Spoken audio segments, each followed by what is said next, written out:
Going live buttons. Right here, and welcome to Discussing Tabletop. I have to work on my, voices, especially when I'm doing Wednesday piratey voice. Yar, welcome! I mean, I'll be working on getting my intro better. Definitely, the backlight and, maybe getting a try. Tis the season to get a hat and yeah, they go to Spirit Halloween. I know you get a billion of those. Yeah, you're just gonna get a nice looking pirate hat or something and be and a eye patch or something. Just get a Patchy the Pirate costume. No, swear that. No.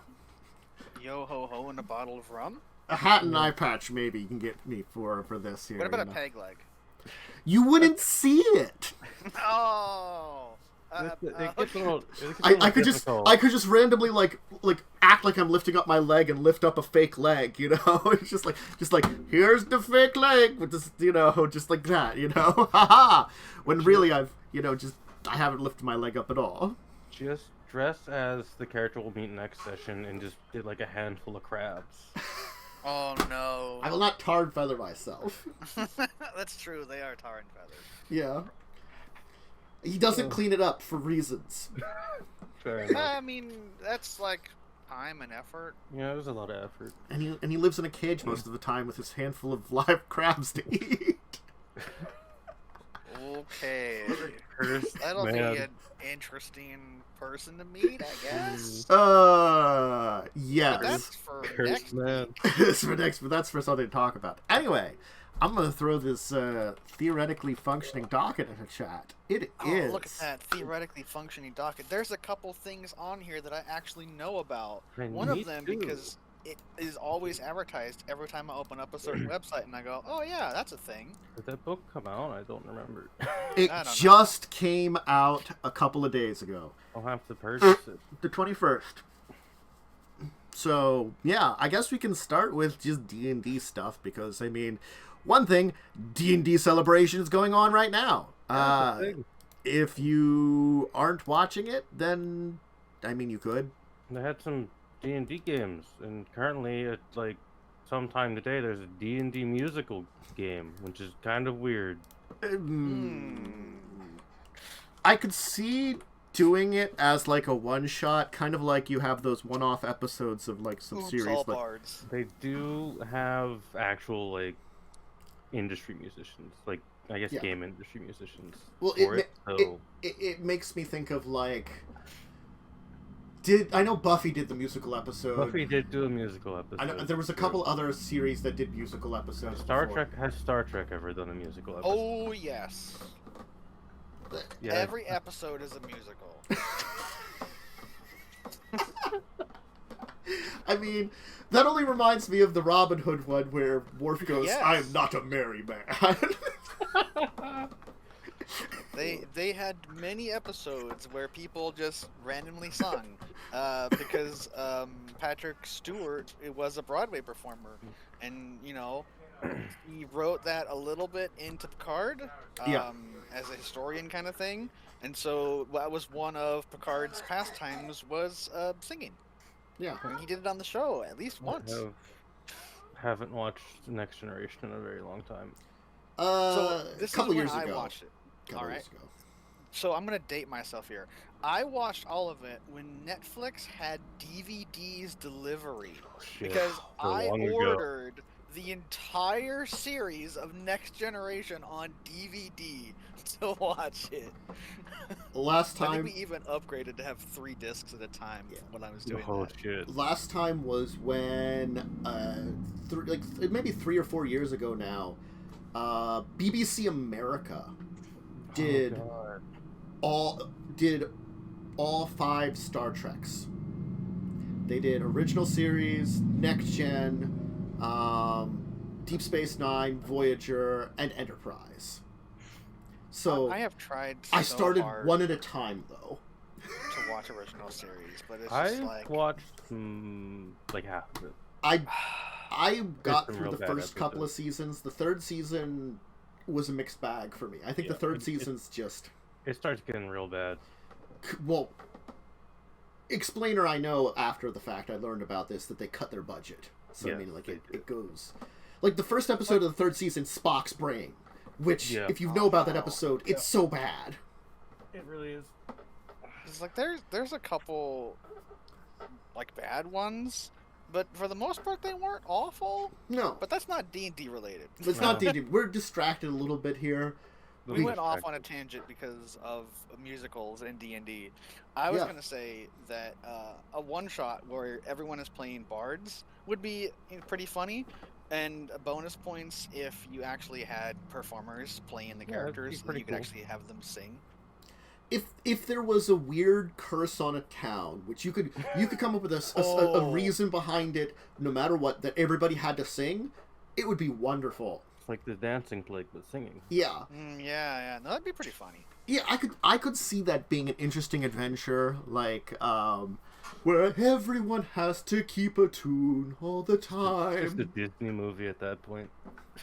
I can't sing, but I can make voices. It's like for certain things you gotta have the right people for it. Is the thing about that one? Oh, definitely. That's why if they're having all. I think sometimes it's enhanced by the right people, where you can have people that are probably like just okay at it, and it'd be good enough, you know. Yeah. But like, especially if you're doing like a performance level thing, like if you're live streaming it, having people that are in that field and more dabbled in the D&D side will make it a more enjoyable show to watch as opposed to like a bunch of friends goofing off. I think also like I'm gonna say like a what's the word I want to use for this? Like a not a fancy, but like a gimmicky D&D like that does heavily hit on being stream based. Like you don't usually have a reason to do quite a large gimmick in a normal game that you're playing. It'd be very weird if you show up for D&D at like to your D&D table and your DM's like, all right, we're gonna just sing this entire session. If you don't sing, you're getting kicked out of the group. I mean, like, or show up in full costume and perform the whole day. That's not the normal. People may think it's the normal. That's not. Really not normal. like I could see like something weird happening that characters have to adapt to it. You know, like you can only communicate with humming or something for weird reason. Then you have to like master sign language or something. You know, my character's sign language. I had a person talk to me that was asking, like, could you have a character that doesn't talk or speaks in sign language? And the answer was obviously yes. Of course you can do that. Oh yeah. But like, you have to. I think there's a certain, because I'm a more rules person, right? Mm-hmm. I like the rules because they're what make the game playable.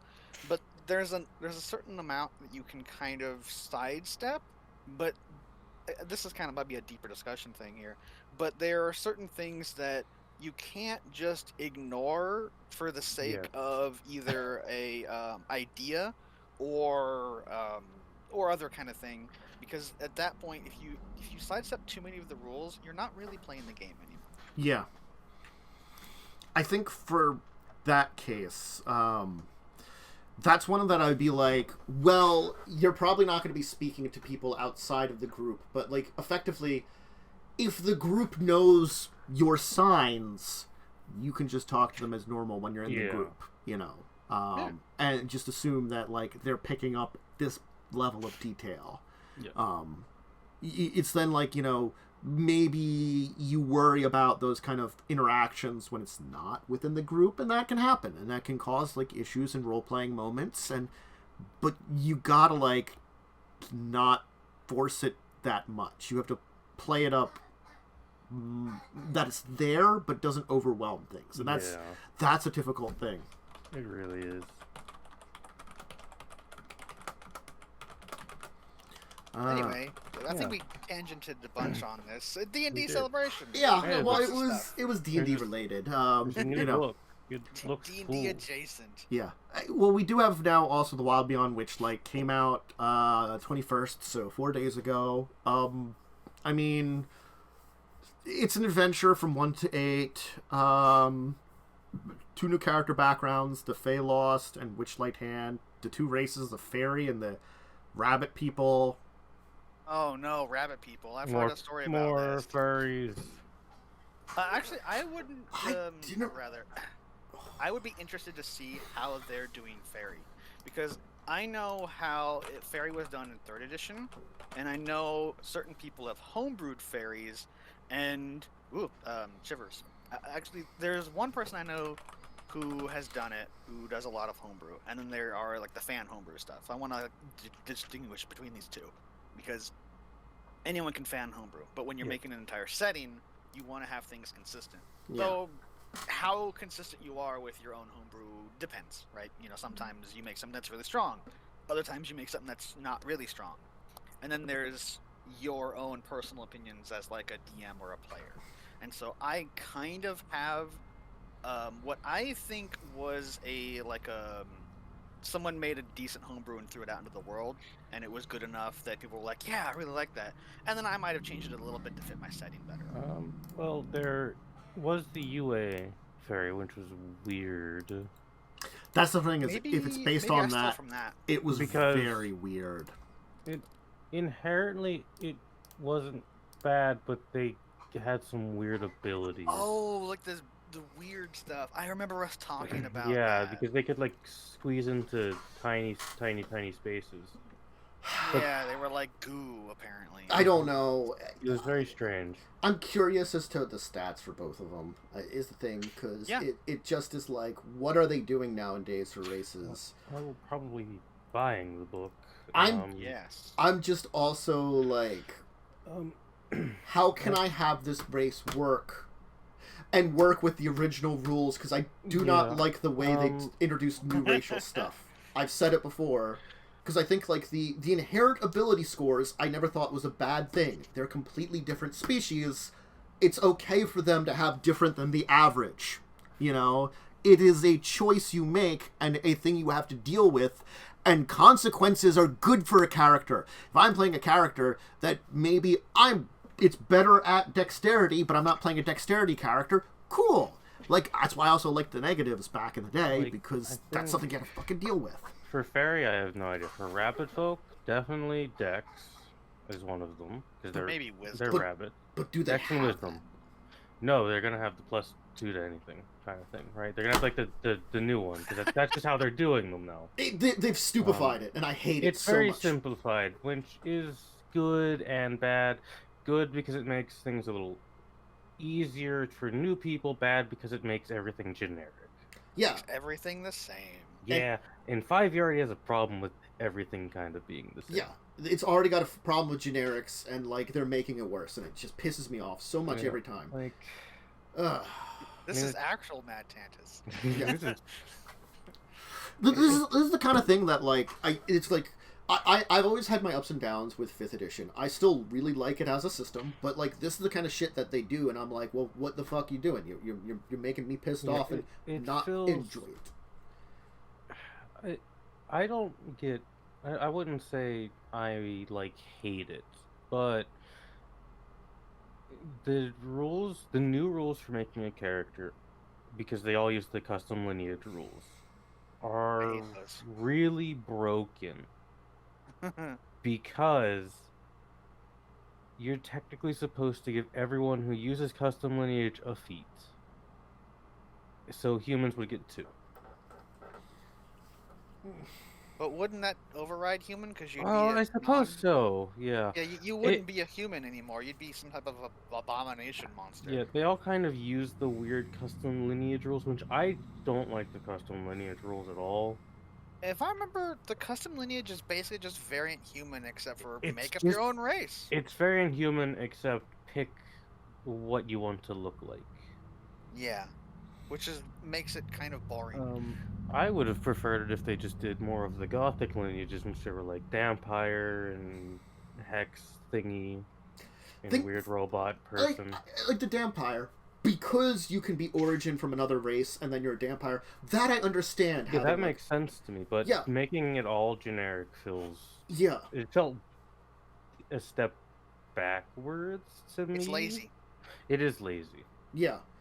Again, like, the thing is, the idea of just a +2 to anything has existed for other races in 3.5, and, you know, it was originally in humans for 3.5, I think, were kind of like, a little bit like that. They had choices, and Pathfinder did it, and it worked well, and they had it for other stuff, too. It's a possibility. You can have choices. Get a +2 in 5e? Regular humans in 5e get a +1 to everything, and that's it, basically.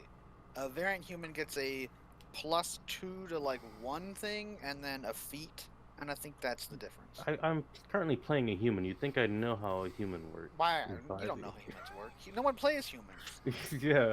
I mean, like, it's like that one thing that, like, it doesn't feel necessary to play a human, or encouraged to play human in 5th edition, while, like, that's something that I actually have to say, like, in original Pathfinder, certainly, humans were great. You know, I felt like it was a great thing to play human. Maybe I didn't get interesting special powers, but, like, having a bonus feat and some bonus skills... Humans are just good. Meant I felt like I could actually, like, add a level of customization still. Like, the way I pick...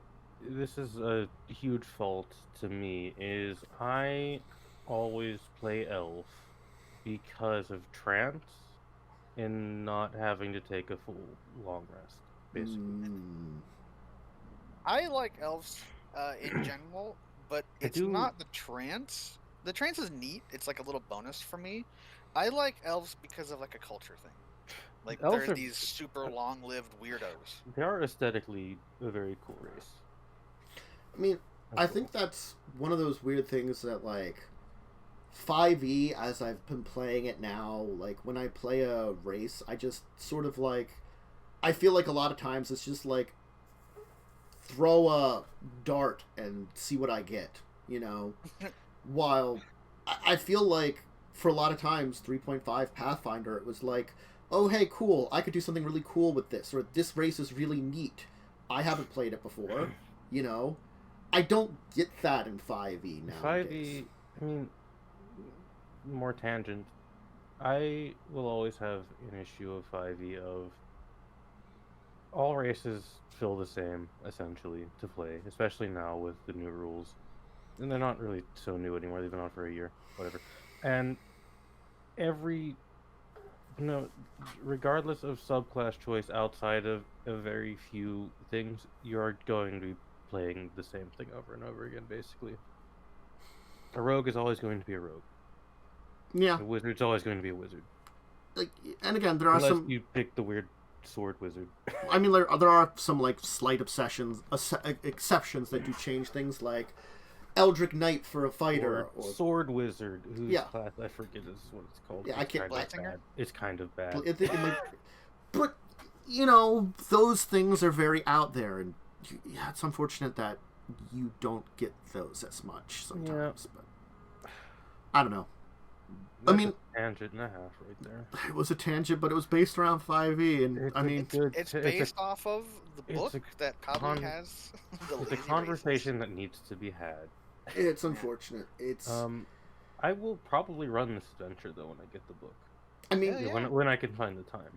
The one thing that I find neat is I don't know a lot about him, but I knew a little bit about Warduke because they say classic 80s characters.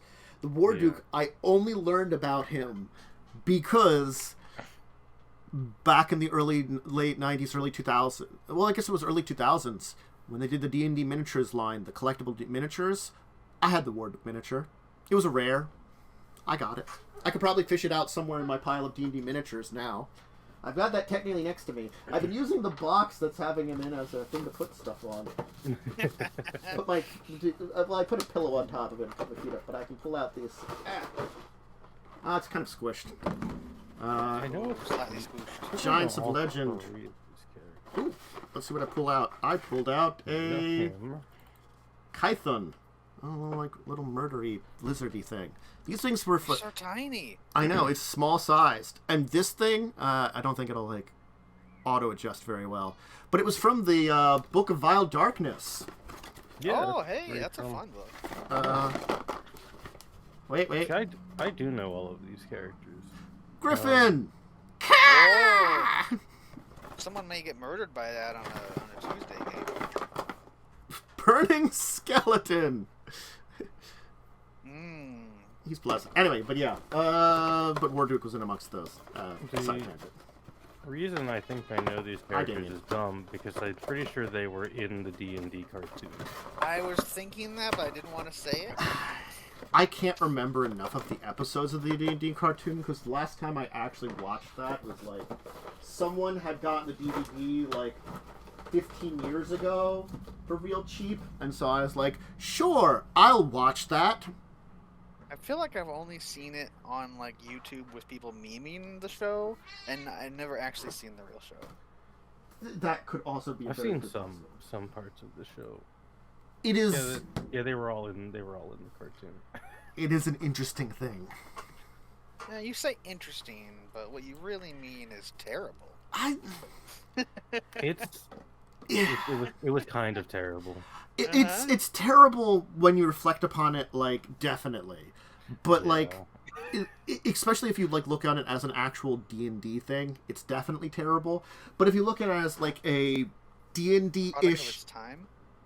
Yes, product of its time, because it was 80s. A D&D adjacent thing, and certainly something that was still meant to be more of a kid's cartoon. Yeah. Actually works okay. This is not really spoilers. Hi, Damien. This is funny because like a D&D adjacent or something adjacent has come up a lot recently in the last like day, and so it's like my current favorite word right now. They're trying to climb up on my shoulder from behind me. Attacking 10. She is. Yeah, she's trying to climb up over murder here. Cat. She's trying to climb up from the bed onto my shoulder. She's like, I can do this. Wow, look at that. Ah! She I want attention now. I don't care if you're streaming. she doesn't care what I'm doing. It's attention now most of the time. Yes. Yeah, I mean, adventure sounds really cool though, in my opinion. And getting back to, I guess, the D&D celebration. I mean, we talked about it a couple of times here. It's ongoing now. Like, I haven't heard any major announcements, which is the weird kind of thing, too. I don't think it's for announcements. Well, that's the weird thing is, like, previous years, there were announcements. I don't think they had, because they've already announced the 2 books. I don't think they have any announcements. Yeah, I don't know. That's pre-booked, I guess. That's the problem. Unless I think they've talked. They were gonna have talks about them, and that was about it. Yeah, there's a few. It looks like I'm looking at the schedule. It looks entirely D&D games, and then a few like here's some wizards people talking about things. Like I'm probably not in the circles to see those announcements, so I have no idea what they're doing. But I'm also not, like, actively trying to find it either. So, you know. No, they did reveal something for Treasury of Dragons, I guess. Oh, was it the horrible thing you linked before? Because that was pretty horrible. They did reveal that horrid dragon. I don't like it. I hate it. Candace, have you seen the new dragon? No, I have not seen. I'm gonna curse you know what? Elder Brain from Mind Flayers? You remember the old, I think it's like Brain Stealer Dragon? It sounds familiar, but kind of brought it back, but more horrible. It vomits Mind Flayer tadpoles as its breath weapon. I'm gonna have to load up my phone. It's truly horrid. It's pretty bad. It's disgusting. Yeah, that's a thing. It's terrible. Yeah, it's real awful. Elder Brain Dragon. Elder Brain Dragon. I think it's supposed to be the Brain Stealer Dragon from, like, I think 3.5 or something. Well, it's not from 2nd edition. It might be a 4th edition thing, I don't know. Wow. Jeez. Yes. I'm glad, though, to not smash on 5e too much. I'm glad, apparently, they're, like, letting people write books for it now, because we've had Tasha's, we're going to have this dragon book, there's the Wild Beyond the Witchlight.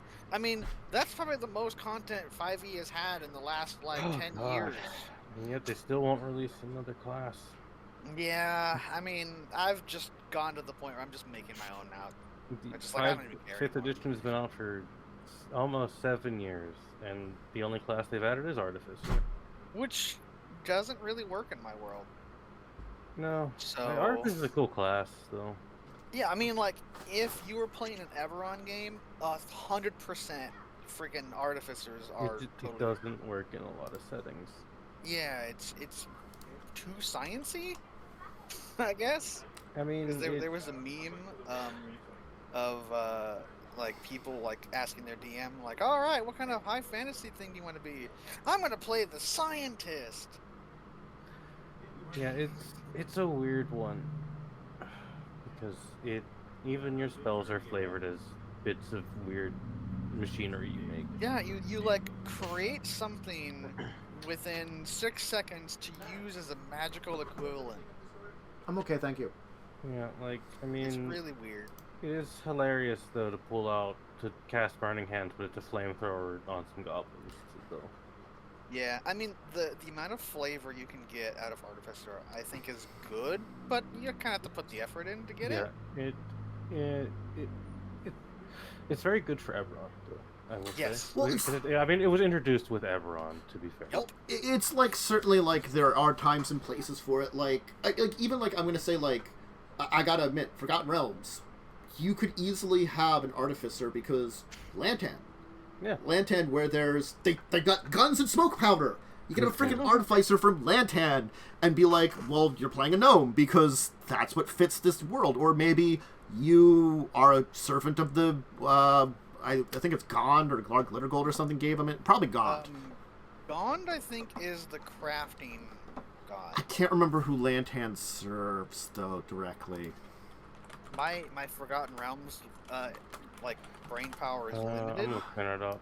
Lantan, the Iron Nation. Gond. So yeah, Hey! if you are a cleric of Gond, and maybe you manage to get in with the Lantanese, maybe you could be artificer. So it's like there is places for it, but you'd probably be rare and be related to this one area, and so I can see like having the possibility, but like I don't think like I gotta say like Greyhawk has any shit like that, No. or Dragonlance, No.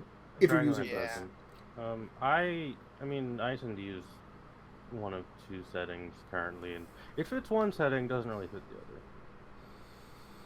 Is it mine and horrible abomination of Yeah, darkness land? yeah, the horrible cursed lands of undead hordes. Yeah, I mean they're both pretty good settings. They do different things. One is spooky, one is not.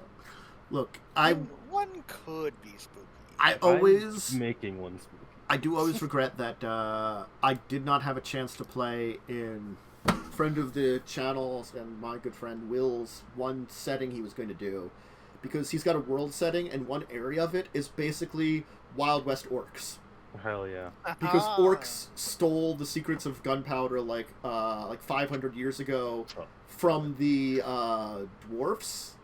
And then they also like stole something else from like another race, and so like they've been on their own now for like 500 years with these like combinations of technology. So they've cobbled themselves together as like gunslingers and stuff.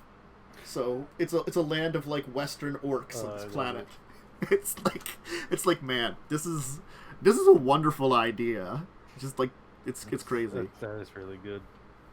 I like his world. It's a very interesting world, and I've played it a few times, and it's just a shame that like both campaigns I've been in have fallen apart before they got like really into some meat. It just ended up being scheduling things with a couple of people here and there. Yeah, it happens. Scheduling, it's the bane of D&D. Yes, Getting a bunch of adults to do something at the same time is very difficult. especially Well, because life can give you curveballs, and you never know what's going to happen. yeah.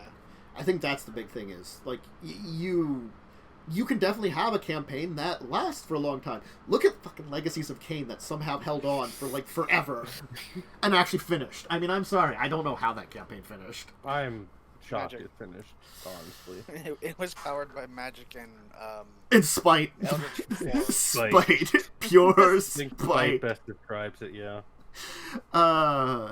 Yeah, no, it's definitely interesting bit to have these storylines, but Paizo Stuff. Paizo Stuff. So there's a couple What kind of announcements. Paizo Stuff? There are, in fact, a couple of announcements that have kind of thrown out here. One, I'm going to start first one with this one because I just want to talk about the book because it sounds cool. They've put out for Starfinder their Tech Revolution book, which has that Nanosight character class that they were doing the playtest for. I think we talked about it a little bit. I think we did. We did talk about it. And this is the one that also has like your own mechs and stuff, so you can design your own Gundam. Hell yeah! When are we playing this game? Design Titanic battle robots with principal parts of armaments. I guess I'm learning how to run Starfinder now. Yeah. I mean, like it's good. I want to be a giant dragon in a giant mecha. There are probably some kind of rules for crazy shit like that. I'm sure there is, because dragons is literally one of the playable races. Yeah. There's a small one and a large one. You just smush you into it. I just use the squeeze rules and get into my... I feel like that's kind of how Starfinder has gone. They're like, what kind of crazy shit can we do now? That sounds good. That's what we're doing. It's sci-fi, so like, yeah. you can do a lot of crazy shit. I'm sorry. What was it? It was like one of the first Starfinder adventure paths I will always remember because me and Joe were talking about it like years ago, and it had like 8 Dyson spheres in it because it was like supposed to be like Dyson spheres. It was a super weapon where it was supposed to be like 10 Dyson spheres or something. Okay, it was like 10 or something, and like the core one was like the Death Star only made of Dyson spheres. What would happen if they continue to make Star Wars movies? Ooh. But it was like their first adventure, practically. We're like, where do you go from here? You've given us 1 billion Dyson spheres. Where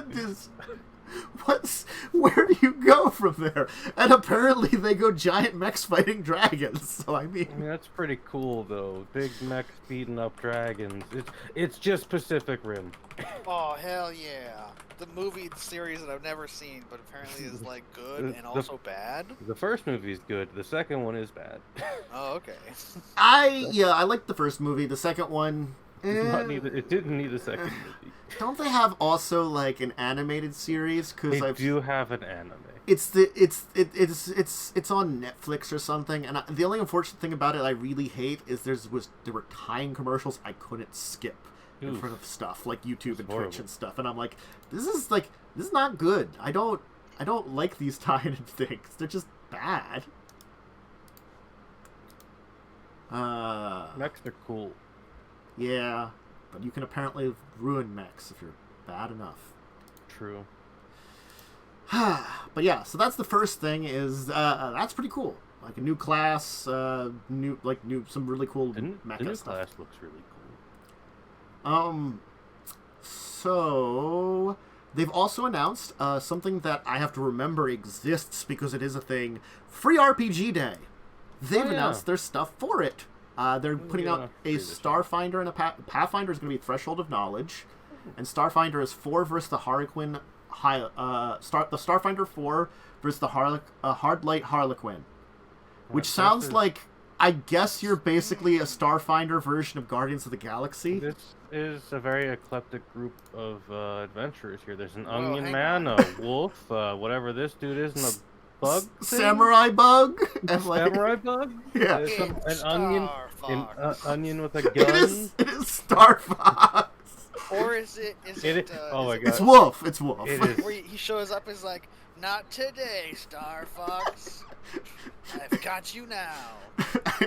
I still remember the freaking banter from that battle from the N64 game. Wow. Terrible and awesome. Mm-hmm.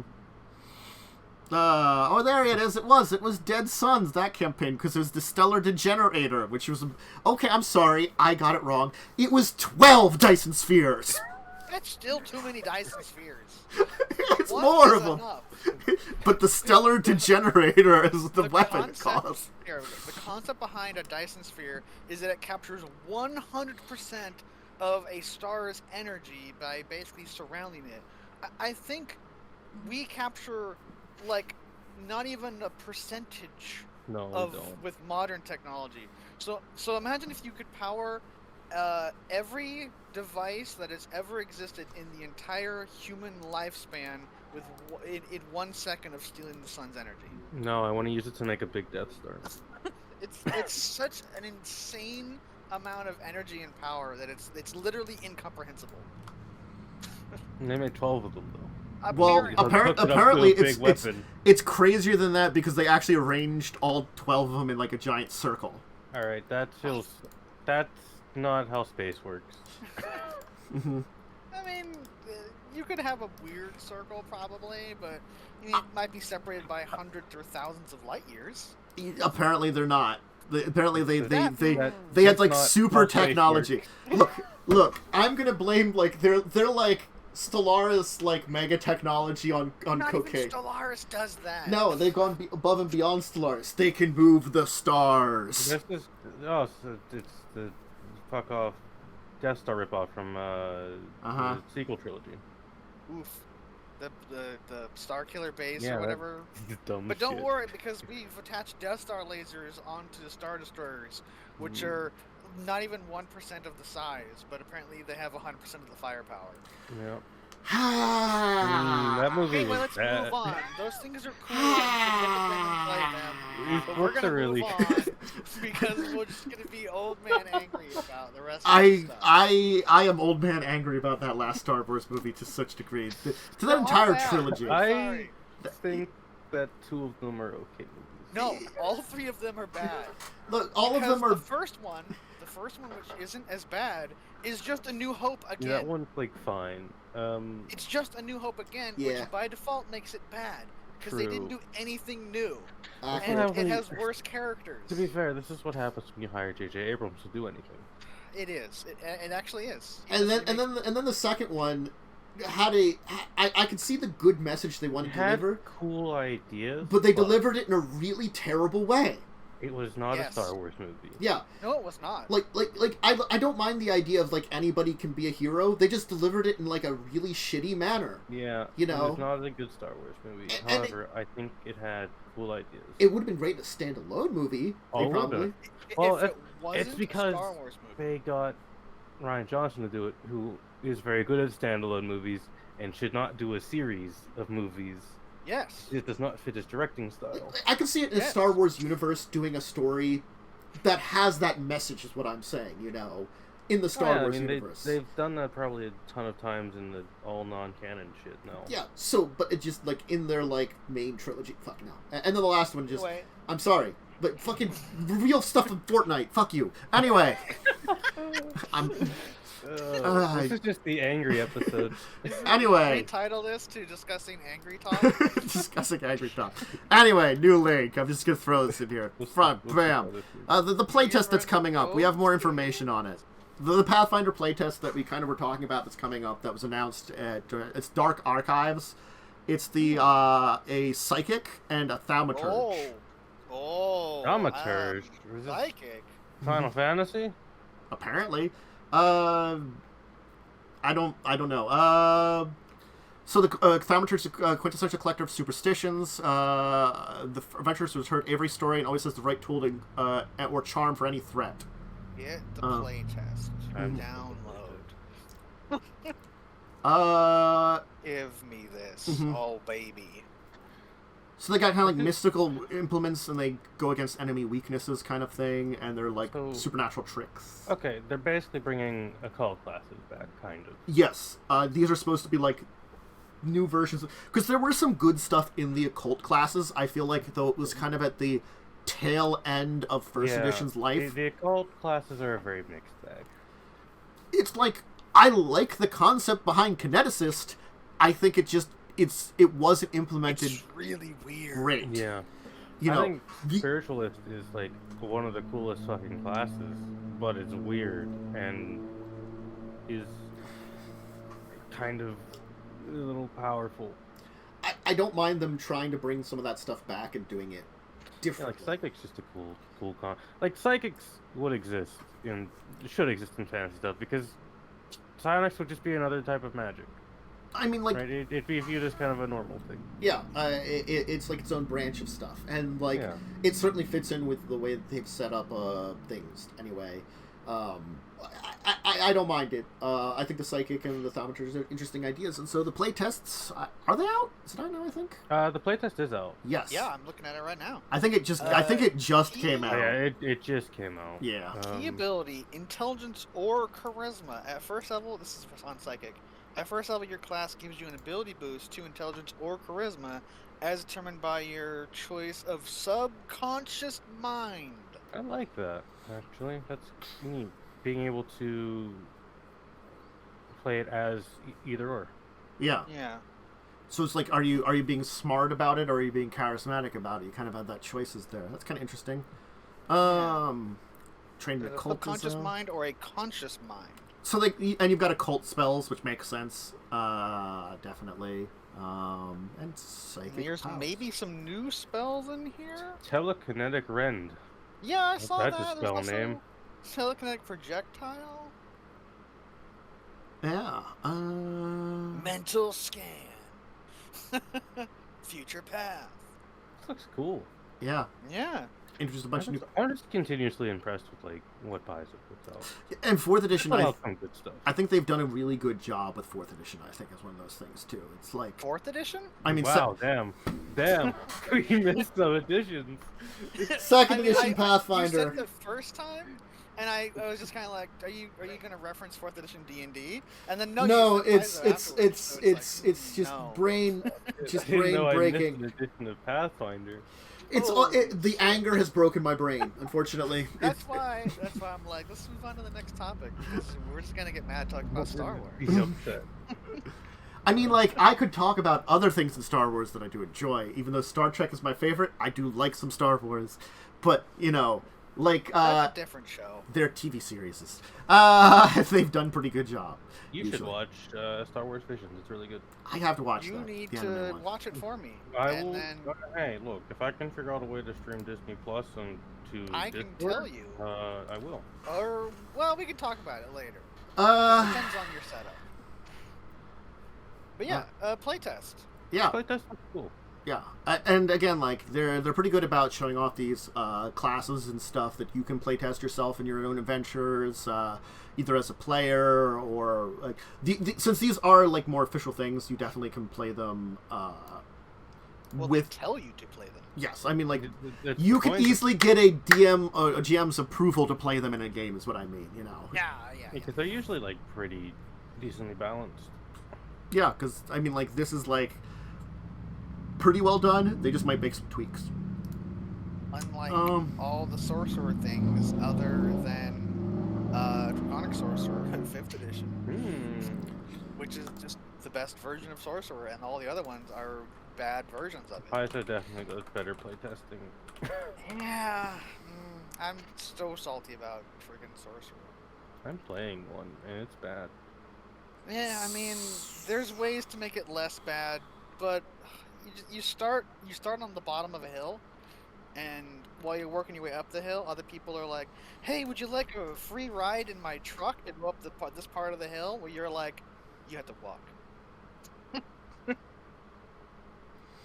So, weirdly, there is this as a topic, which I find interesting from the art style. 3 games by Cryptozoic Games, which we haven't heard from in a while, that are done with art by Stephen Rhodes, but they're like also advertising that it's like Stephen Rhodes, but I don't know if he designed them or anything. I've seen this art before. He's an artist best known for his offbeat reimagining of children's activity books from the 70s and 80s, like kind of retro game style. He's doing these like Don't talk to strangers. I've Alien. seen, Yeah. I've seen a T-shirt with this "Let the Summon Demons" picture. Whoa! And let's dig for treasure. There's bodies in there. I mean, it's a graveyard. They're digging for treasure. I mean, I think the worst one here is the Let Summon Demons, because it's just a child laying in a friggin' like blood pentagram with a bunch of other children like sitting around innocently like, "Yay, demons!" They're all kind of terrible. I mean, it's like, don't talk to strangers. It's like an alien. The pirate one is kind of adorable until you realize they're digging up graves in a cemetery. Yeah, for treasure. They're grave robbing for treasure. Yeah. Yep. Oh, God. I mean, Just based on Let's the see art here. alone. Let's it's Dig for worth Treasure it. is a fortune and glory put your luck experience where players start by shuffling cards and creating 3 dig stacks. Dig for all kinds of zany stuff while looking for cards that are worth points to powerful or trigger powerful effects. And let's summon demons. Only the savviest or lucky player, the best demon summoner, will walk away a winner. Each goal to summon all 3 of their demons before the opponent by rolling dice, activating cards, and acquiring soul tokens. Oh God! I like that. And don't This talk sounds to like a good time, even though it's horrible. Yeah, don't talk to strangers. Players navigate kids from school to scoring spaces that reward them with points and unique bonuses. If any player draws a stranger card, they can abduct any kid on the stranger's space. The goal is to score as many points before the neighborhood is completely overrun by otherworldly strangers. Very, very bizarre. Ooh. Wow. I mean, At least they're Man, they're aliens. I mean, if this came to like Tabletop Simulator or something like Oh, it's that, probably or I had people that lived near me that Oh my played it, God. I would probably play these. 'cause look they at the sound images of some of hilarious. these cards. Like, let's take for landmine, radioactive waste, cursed family heirloom, worms. Oh God. Worms are only worth 1 point, by the way. Yeah. Landmine's worth 5. Toxic waste is negative points. I'm sorry. Uh-huh. Uh-huh. They forgot that toxic waste gives you superpowers. That should Yeah. be the mat equivalent where if you draw this card, your name is blah, you win the game.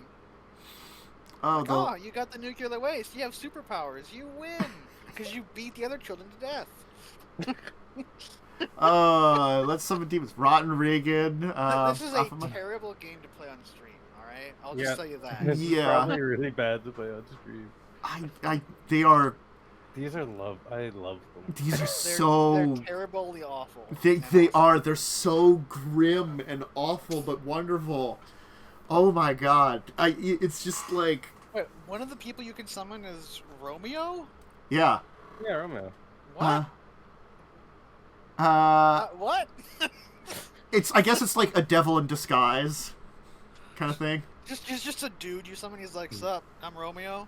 How's you the were looking for ladies? demons?" How's the ladies? It's just not Steve. I mean, you could summon a goat. You can Yeah, summon yeah. a goat, true. It's a bipedal murder goat, I think. It's Uh, just a regular goat that's murdery. yeah. You can discard exactly 1 boy and 1 girl to summon a demon. Well, Alright. I mean, this is ridiculous, and I love it. It's I mean, very but- silly. and then of course you got the alien one where it's alien strangers are abducting you. Mhm. Nah, it's normal. Who doesn't There's get good abducted? reason they're all 14 plus. Let's put it that way. Yeah. I mean, I feel like they should be more than 14 plus, if I'm being honest. Maybe Well, it's like a cartoony, 17. So That doesn't. they You you can have cartoons murdering each other if and you- they like R ratings. the thing is, though, if you make it like more of a cartoony art style, it's people view it as more like acceptable. Yeah, like the landmine one, they're not like showing people being blown apart. They're just like, Yeah, it's silly. yeah. No, I've made a cartoon about people being consumed while alive. That's totally friendly for children because it's a cartoon. I mean, it's No, see, it doesn't 14. work. I mean, that's at least, you know, your young I'm adult. Yeah, sorry. like teenagers, right? Yeah. I know 14-year-olds and no. I guess 14 years old are getting worse. Like, Well, back in I my mean, day, it would have been fine. Back in my day, I mean, I gotta be honest, it probably would have been fine. Like, I'm playing Magic, and there's some weird shit on I those cards. grew up watching horror movies and slashers, and I turned out okay. Yeah. Yeah, perfectly normal. I That's mean, like, perfectly let me put it this way. That's like really early 90s, and look up Earthbind from Magic the Gathering, the Oh, yeah, original that one, where it's like the sexy fairy lady being in bondage. It's like Oh. Where Yes. Is this? Where can I Oh find yeah, it? this card. Earthbind Unlimited. Just look that up. Wait, Yeah. wait, just, Yeah, this card. Earthbind, I Yep. see. Yep. Oh, I have to open a new tab. I have like 16,000 tabs open. Yes. It's yep. Sexy fairy lady and Earth bondage. Yeah. I mean, the 90s Magic the were. Gathering. I mean, nerds haven't changed. To be fair. Nerds. True. Nerds haven't changed. It's $225. That's old. Oh, probably That's for like too much money. probably for Mint Alpha. Yeah. Yeah. I have no idea what it is. It's rarity C, I don't know. Common. Common. and they want $225. That's too much money. Alpha's really expensive. Here's one for $4. It's Yeah. probably like the $200 is probably like in perfect condition. Yes, perfect condition, It- and It doesn't even say condition. It just says, "Give me this one's 300." Well, you can. Here's the thing: you can just ask for any amount of money. yeah, I have to say, like, Unlimited has prices, and they're probably like the $5. you And that's can the just, like- that's the thing is Unlimited, like, a little magic history there because it isn't a true tangent, it's still tabletop. Unlimited was the first widespread release set. So that was the first big release. There was a lot of cards out there, so they are expensive, some of them, like a common for $5, but that's just because it's still from the 90s and it's still old. things don't last. There were two sets before of it, Alpha and Beta. Alpha was like a playtest set that they did a limited printing of. Same with Beta. The difference I am between them, seeing Alpha has colors. a black bordered, a white bordered were Unlimited. For a long Okay, time, These are black borders, but there's like a pink one and a red one. the pink might be the difference between Alpha and Beta. Alpha, Because the pink ones are really expensive and the red ones are not. Yeah, that's probably one of the alpha or beta ones. Alpha, like, you can tell it apart by it's got pointed corners instead of curved corners. Maybe that's it. Maybe these Yeah. have pointed corners. Because it's like super rare, Yeah. and thus have value. And the pink might be like a printing mistake or something too. Yeah. That's why it's more Yeah, it expensive. could be. You know. Yeah, because like misprinted cards also sell for a lot. Oh yeah, they do. There were misprinted cards that are not normally misprinted in the entire Yeah. set, because there were some like misprints in those early sets that were just in the early sets. But anyway, Rare Here's one that's got the misprints whiteboard. sell a lot. but yeah. So I don't know how much the game is supposed to cost. I can't find it on here. I thought I I think had there was a price. I'm missing It was it. like 20 bucks or something. I'm probably just blind. I did see I thought I saw a price. I know there was one that said it had 120 cards in it. Yeah, that's the Let's Dig for Treasure. As I think. $19.99. Okay, yeah, $20. So like for all three each. games for $20 a piece. I mean, again, like, honestly, Tours everywhere. September 28th. they, it's that kind of like wonderful morbidity that kind of is. It's just I mean, entertainingly. Me as an adult, I can appreciate the grim darkness of it. Yeah. I would not buy this for my children if I No. had children. Oh God.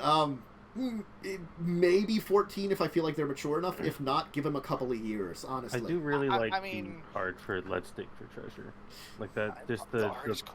the actual like board art is really. I like the box art. Yeah. Me, this feels like a 16, honestly. Shall we talk about a new RPG that's going to be coming out in 2022? Yes, Please. please. Blade Runner. I know what Blade Runner is. I have seen the movie. I've the seen original multiple one. versions of that movie because there's like 10 different cuts. I've only seen the original Blade Runner once, and it's been like over 2 decades. So forgive me if I'm Watched not it recently. good on that, and I have not I- seen the sequel. The sequel's I've pretty not good. seen the sequel. Like, I felt Blade Runner was a good movie, but I wasn't as big into it when I saw it, so I don't know if I would respect it more now. But it's like I'm like, it was good. You know? It depends on which cut of the movie you watch because there's like 10 of them. See, that's the problem is I don't know because it was like I think it was a movie channel, but it was like a movie channel 2 decades ago, so it would have Yeah. been like back when there was because- only one version of each movie channel. There are several cuts that don't have the ending monologue from what's his face. Those are like the bad versions because the monologue is like really good. And also, Ridley Scott is the kind of director who can't stop messing with his movies. Hence, why there's 10 different cuts of this movie. So he George Lucas is it? Yes. Or is it or should we call it like Zack Snydering it now because Oh. he's The Zack Snyder. That sounds way worse now that I said that loud. Zack Snyder's only done it like once. yeah, but still it's No, more he than made enough. he made that movie way too long. It's just it wasn't improved. I will say. Which Is this a? I'm assuming it's going to be based on original Blade Runner I would hope so. because 2037, right? There's that one the sequel is set, and then in the 2030s. I don't remember. I don't remember either. I remember that people were all like, "Oh, he's totally replicant." It's like, no. Oh, the original Blade Runner is set in 2019. So this is in between the two movies. Oh, that's probably better then. Well, again, like, the original Blade Runner movie was done in the 80s, so, like, you know, it's like the thing of, like, we were playing Cyberpunk 2020, and it was made in the, like, 80s, and that game was, like, it felt 80s, yet also, like, futuristic, yet not what we have now, kind of thing. It was that weird juxtaposition. Especially when you go back and play it now, and you look at these things, I'm like, that's not very Cyberpunk. We have these nowadays. Yeah, like. And also like they're like, phone. Stuff like this will happen by 2020, and like, I mean, like, yes, okay, I'll give you like alternate futures. They did that really early on in Shadowrun. They're like, yeah, it's an alternate future. Don't worry about it. We talked about the 90s. The Blade Runner role-playing game uses the same rules as the Alien role-playing game. I don't know what the rules are. Neither do I. Okay, of course it is freely prex. Yeah. Use Zero Engine, which I don't actually know. It's one of those ones, especially now that they put out the Marines one. I do want to test that out. I do actually kind of want to play the Marines one. Can I be the alien? No, you get to be the guy who says game over, man. But what if I want to be an alien with the Marine helmet and the Marine gun? I have joined the other side. They just haven't noticed yet. Yeah, well, I'm in disguise, obviously. I have the helmet and the gun. What else is there to me? Colonel Glow! How's it going?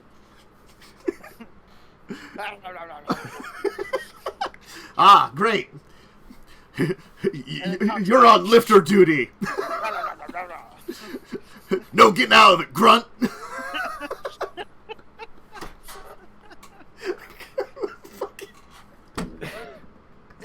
I'm gonna make if you decide to run it again, I'm gonna use that again. And just I'd be like, yeah, sure, okay. I'll just be an alien with a gun. Oh God. Play an android. Oh, and then murder everybody because androids are super cursed. I'll just play Ash and murder someone with a magazine. No. All it does is it reminds me of it was we talked about it the other week, the Hunter the Reckoning video game. A friend of mine who had been playing it, like, we were playing it together, and then all of a sudden we noticed that for like 20 minutes as we're going along, a random zombie had been like in the middle of our group, and we had to kill him. And we're like, wait, what? Why is he still there? And he's like, we're pretending like, oh, he knew the Hunter song. We just left him alone, you know. It's like Hunter, Hunter, Hunter, Hunter. Just he sung the song. He must be one of us. It's just like, yes, the international sign of Hunter song. Well, it's just the same as the fucking alien in the suit, you know. It's just my alien had a helmet on. All right. Look, this alien is part of the United States Space Marines. Okay. I was drafted like everyone else. They showed up at my alien door, gave me a human helmet, and said, "Put it on. You're drafted." And I showed up to work. God. Blade Runner? I don't know. You get to play as a replicant hunter. Neat. Or a replicant, possibly. I don't know if they're reading the text blurb, but I think in this book is about replicant hunters. They may do an expansion where you can play replicant. I mean, they heavily implied in the movie that no one knows, and fans were really convinced that Decker was a replicant, but that actually doesn't really make sense. And he shows up in a sequel that's set 20 years, like over 20 years later. Even the replicants like die pretty quickly. Yeah, they're engineered failures. And they do say we'll get to do more stuff than just hunt replicants anyway. There'll be like more. You're doing cop stuff, right? Oh, hell yeah, cop stuff. And also, it's like I assume you could very easily home rule playing a replicant. I mean, they're basically just humans. They're people, but with robot bits, right? They're basically just humans. Yeah, they don't have the milk blood from Alien. Yeah. Mm-hmm. No milk blood for you. Milk blood. What's like milk drinker, but milk blood? Mm-hmm. Which is what my strength was in 7 days. Mm-hmm. I think it's a 3 was milk drinker or something. Anyway, we like Well, sci-fi. I had next year. Mm-hmm. It'll be out next year. Maybe it. There are plenty of games to check out, and I've always thought about checking them out on stream. But it might be one of those things that like. It's might be good for Just off, so many. right? Maybe just checking some of them out off stream and just then like talking about them on stream at some point in time wouldn't be a bad idea too. I mean, that's what the Week in Tabletop is. We can literally be like, hey, we played this game. Yeah, we played a thing. Here's the thing that happens, and like again, like if you always find one that seems really fun, you could always change it to like hey, this would be great on stream or something like that. Or Yeah, I think the Yeah, aliens you one play could it. be really cool. Only if I get to play Colonel Om Nom Nom.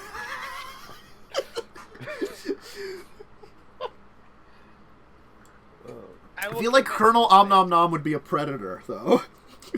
You can play No, a no, predator, yeah. We'll just play AVP. Mm-hmm. Colonel Om Nom Nom, stop going invisible. That's what a predator sounds like. I remember in the movie where he goes at Arnold. I mean, Arnold probably did Om Nom Nom back at him, too. Om Nom Nom. And then they did a bro handshake. Yeah. Moving on. Hey, this here, Battletech. Hey, Battletech. Battletech's cool. I think this is Docket again. the sounds of this tells me that what they want to do is that they're going to be doing like these little miniature like planet guides because it's a $3 PDF of Planet Granada. It's called the Pumpkin by everyone that inhabits. Yeah. You know. Battletech is such a cool setting, though. It's also, like, horribly bad. In It the is. sense that It is. society has, like, risen up to Yeah. like, the super level, and then it was so ridiculous that people were like, humans There's aren't worth been, anything. like five galaxy-wide civil wars or something. Yeah, which just totally Which obliterated all keep technology. getting worse and worse because the mechs keep getting deadlier and deadlier. Yeah. Yeah. I have played I really the like. Mech Warrior games. I Specifically Mech played- Warrior 3. the I best one. played the actual BattleTech video game. I've played that one too. I haven't- I liked it, but it's very clunky. I feel like it's super not balanced either. No, it is not. So, like, there's No. a certain part in the game when it just gets stupid hard, Yeah, and it's, then, like, it gets stupid easy, but then it's it- also still it is, stupid hard. it is a paradox game, though, which means they Yeah. don't balance it. I don't know if the game takes place 31st or 32nd century though. When the game is set makes a big difference Yes. in technology for Battletech. Oh god, it Yeah, really does. because the thing is, like, I know that I played a very little bit of the BattleTech back in the day. I had a friend who did a bunch of BattleTech in the mid to late 90s, and I had a chance to do, like, a one-shot with them, which was fun. But they, like, you know, it's like, so you had, like, your role-playing section where you're doing stuff with your characters, and then, of course, you had to have, like, almost, like, it felt a little bit like, that's the thing that I always thought about it. It felt a little Warhammer-y because you had to have, like... It's a role-playing miniatures game, Yeah, effectively. because you have, like, your mech combat kind of harkens back to things like Yeah. Warhammer, where, you know, the measuring of stuff makes a difference. Where you're, like, targeting with stuff, too. Because I remember that was a thing that we were dealing with. It's like, oh, I can fire this long with my, like, you know, lasers, and I have to, like, measure it out or something, you know. Yeah. It was cool, It is but really cool. it's the difficult thing, you know, definitely. And the other thing I remember is I also liked... Like, I didn't get a lot of the storyline in that initial playthrough. I liked the mechs and the ideas of it. And then I got a little bit of one of the storylines when they did a Battletech animated series. Or they might have been Mech Warrior, but it's the same thing technically. I have somewhere in my room Is it? a Mech Warrior? Battletech 2049 or something. Mech Warrior vs. Battletech, I got to remember. The two games are identical. Okay, MechWarrior is simply missing the interstellar events and character movements that made battleships jump. Okay. So it was Battletech. Was it? Okay. It should have been Battletech because it was Galactic. Because, man, that's weird. Most of my experience with Battletech comes from the books. It is the Battletech cartoon from the 90s. Oh, yeah, there was a cartoon. 94. I think Was I it watched to some sell of it. miniatures? I No, have no it actually idea. was. Takes place in 3050 in the Inner Sphere. Apparently, it's got a good IMDb rating. It actually was pretty damn good. Apparently, it's pretty good. Yeah. Again, it's a 90s cartoon. So it'll look a bit jank now. It definitely looks a little jank now. I don't think it actually finishes because it only had one season of 13 episodes, that kind of thing, you know. It is canon to the BattleTech timeline. Yeah. They actually did that kind of thing, that it was canon to the timeline, which was pretty cool. I did like the little, because I'd seen before when I did the miniatures game, the little miniature robots that are Elementals. I can't remember what they call them, but they're Elementals? Are they called elementals? I think so. The little power suits? Yeah. Yeah, the little power They have, suits that are they have small lasers? Yeah, elementals. they're virtually maybe twice the size of a person at most or something, you know. Yeah, they're basically like power armor. Yeah. Those were really cool. Because they're oh, these are really agile. They don't have the same firepower and stuff like that. But they're 2 meters tall. They have a small laser and maybe a machine gun. They were in the what was it? The Xbox 360 MechWarrior game, and they were a nightmare to kill. You only had to shoot them once because you're in a full 40-ton mech or whatever. But they just bounce around with jump jets, and they're just flying around. They're the size of a dude and a half, and it's just die. Yeah. They're The so one annoying. time, the couple of times I've played BattleTech was, I think it would have been set during the 4th Secession War, which is the 3030s. So that's kind of far advanced in tech comparatively, because I think that the only other setting is the 5th Secession War, which is from a video game, I'm pretty sure. My favorite one, I'm just gonna be biased here. It's an old one, MechWarrior 3, the clan invasion era, because then you get clan weapons, which are basically old tech. Well, that's the thing that's the weird thing. MechWarrior 3. Because MechWarrior again, that's the interesting thing, that MechWarrior and BattleTech are kind of the same, you know. They are the same. Yeah, they're just. It's just there's a break in the storyline at some point in time. Well, it's all part of BattleTech. BattleTech's the main thing, and then the sub thing is MechWarrior, and then I think there's another one, right? There was a Mech Commander, but I don't know if that was BattleTech universe. So I know there's something on Battle Space, but I don't know if that's part of BattleTech. It doesn't sound like it, but I could easily be mistaken. I'm not the biggest nerd when it comes to BattleTech. I think it is part of BattleTech. One of them focused more on the RPG access side of things. The other one focused more on the game. And the other one focused more on the miniatures. Yeah, I think is what it was. Yeah. The space combat in that is so ridiculous. It's the biggest weapon you can put on a mech, that's a point defense weapon for a ship. It's AC-20s, that's what they use to shoot down the nuke missiles. Oh, MechWarrior's I keep thinking of MechWarrior because I think they did do the role-playing game version of it, because it's actually the video game series is MechWarrior set in the BattleTech universe. Okay, that's why I was always confused, because they did do an actual MechWarrior book that I remembered about. But it was BattleTech, the MechWarrior video game came out, and then they're like, oh hey, we can capitalize this and come out with a version of BattleTech called MechWarrior, that's I guess more expansion book or something. Okay, cool. Now I can understand this stupid timeline of stupidity. There's a lot. There's also 100 novels. It's a big franchise. I do like the BattleTech idea, but the thing is, as much as this book is cool, it's also that I don't know how this current edition stacks up with the old ones with Catalyst. it features the Umiads. I don't know what era they're from. Yeah, like, I think my complaint is Catalyst has kind of screwed the pooch with Shadowrun 6th edition. It's fair. And so, because Shadowrun 6th edition came out with this around the same time as this current edition of Battletech, how do they stack up? Like, if this is just an informational book, cool. I'm fine with that. Those are great, informational books. I think considering it's $3, it might be more than that. Probably. Right? I would think it's just information. Well, Like, it's also the PDF is $3. Yeah, but like here's a planet and here's a bunch of detail that could allow you to run a game on this planet, kind of thing. Yeah, I think that's what they're kind of going for.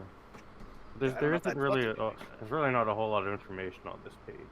Yeah. That's my guess. Considering there's no year, or era given, I think it is just information about the planet. Yeah, I think I can agree that too. The collapse of because it mentions the collapse of the government, then the clan world, then the Umiads, and then other shit that happens with it. So I think it is just a bunch of information on the planet. I'm just, again, it's one of those things is I'm also curious as to, what the current edition of Battletech is like. What is the current? It's the one done by Catalyst Games. They have republished some classic books, because I assume that it's probably, to a degree, compatible. That's the weird thing, because if you look up... People like it? I'm trying to just see if I can find reviews for it, and I found a whole lot of nothing.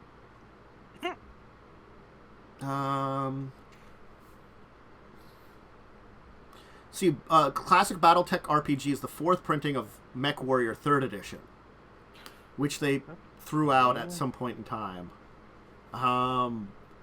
Which doesn't tell me anything. Really doesn't. I don't know enough to say one way or the other. But yeah, because this company really screwed up with Shadowrun, it's a bit iffy. Yeah, there's a lot of older fans of Shadowrun that do not like the modern take. I didn't mind 4th edition. I didn't mind 5th edition, I have to say. Because those were very close. 5th is fine. 5th is fine. 5th.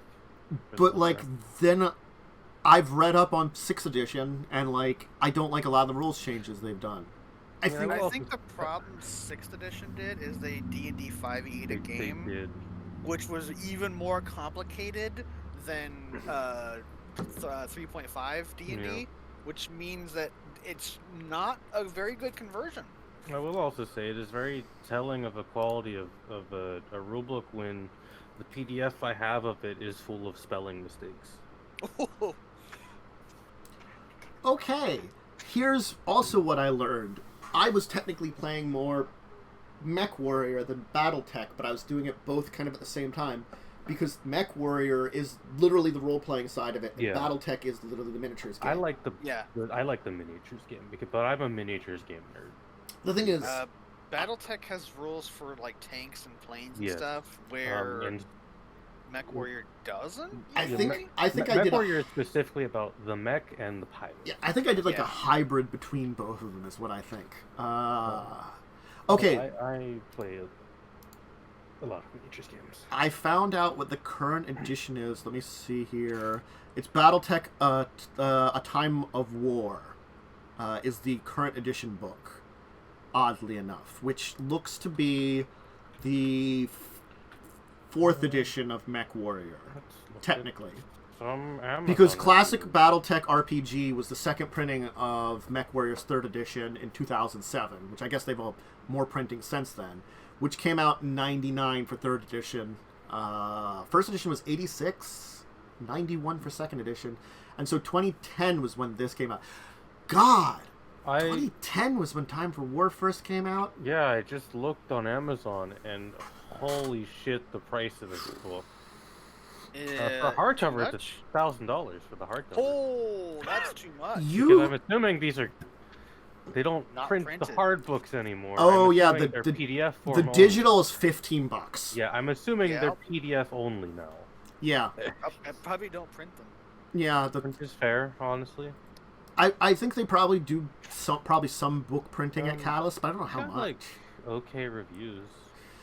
Yeah, I mean it's. I mean, it could have print on demand for like paperback. It could, yeah. You could probably maybe order print on demand. Yeah. So I mean, like, I'm just hesitant, right, to try Battletech again because I know this company has done me bad in the past. Catalyst just has gone in a weird route. Just get MechWarrior 3 working again and enjoy a classic game. True. You probably have to buy it off of GOG probably. yeah, would be the because place to get it. it ran on Windows 98. It did. And see, the problem I had, I played it on Windows 2000, which was an NT-based version because it was for businesses, and we had a lot of copies of that because my dad worked at like a software company. And so it wouldn't install a certain DLL file because NT was like, I don't think you need this DLL file.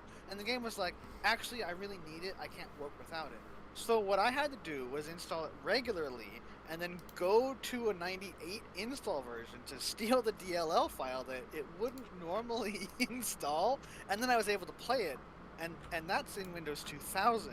We are so far away from that era that I don't know what you could even do to make it work now. Probably some bullshit with compatibility mode. Yeah, I imagine there's a lot of effort to get it to work on a modern machine. But it was a great game if you just want the mech experience. Mechs are cool. Yeah. Yep. Just do all lasers. Yeah. And heat sinks. Lasers and heat sinks. True. But yeah, so something for Battletech came out, and it seems neat. And maybe there'll be more. I don't know. It's Maybe like there'll be another edition. I don't know. Who knows? it's been a while Probably for not. that one. Probably not. Well, Because the you can thing just is- reprint the old one if it works fine. Well, they did that at first, and now they just have the current one. But it's sort of like they put out Shadowrun RPG, the current edition, in 2019 is when 6th edition came out. So Not that old. it's only a couple years old, while the current edition Battletech is over a decade. It's like a I decade old. also imagine there's not like exactly a huge Battletech community these days. Well, it's like It's a bit of an old game. yeah. Well, they did the video game for it. They did do the newish video game, which is a pretty good game. Yeah. I mean, they did that with Cyberpunk. So a new Yeah. Cyberpunk game came out, and they released a new edition of the Cyberpunk, like the tabletop game. I Yeah. can words, but like they Battletech- didn't do that with Battletech. Yeah, Battletech the video game came out quite a while ago. Yeah, they at this didn't point. do that, which Yeah. is weird to like not Well, capitalize. that came out, I think, around the time the Battletech anniversary was. Yeah. Because I do remember think so. Catalyst was celebrating 2 anniversaries. They were celebrating, I think, in the 30th anniversary of Shadowrun and like the 35th anniversary of Battletech. It might have been. All I really remember from the Battletech video game is a really cool intro. I Uh, remember modding it so that I could have like 200 tons of armor. You know, that's because fair. I got sick and tired of the bullshit in that There, game. it did have a lot of bullshit. It's just like, oh well. I've I'll actually just have- never finished it. I only finished it because of the bullshit. And the thing is, I think I modified it because the game was really easy to modify. I just opened up a file and just changed like one number. Yeah. And Okay. so, because of the way because I modified total tonnage, so what I effectively got was max armor with enough weight to mount like actual weapons and stuff. And then it was a pretty enjoyable game for me, though I probably could have scaled it back a little bit, because like playing without max armor was just abysmal because of the way Yeah. that game plays, where you're always outnumbered. Spoilers, I don't like that in my video games.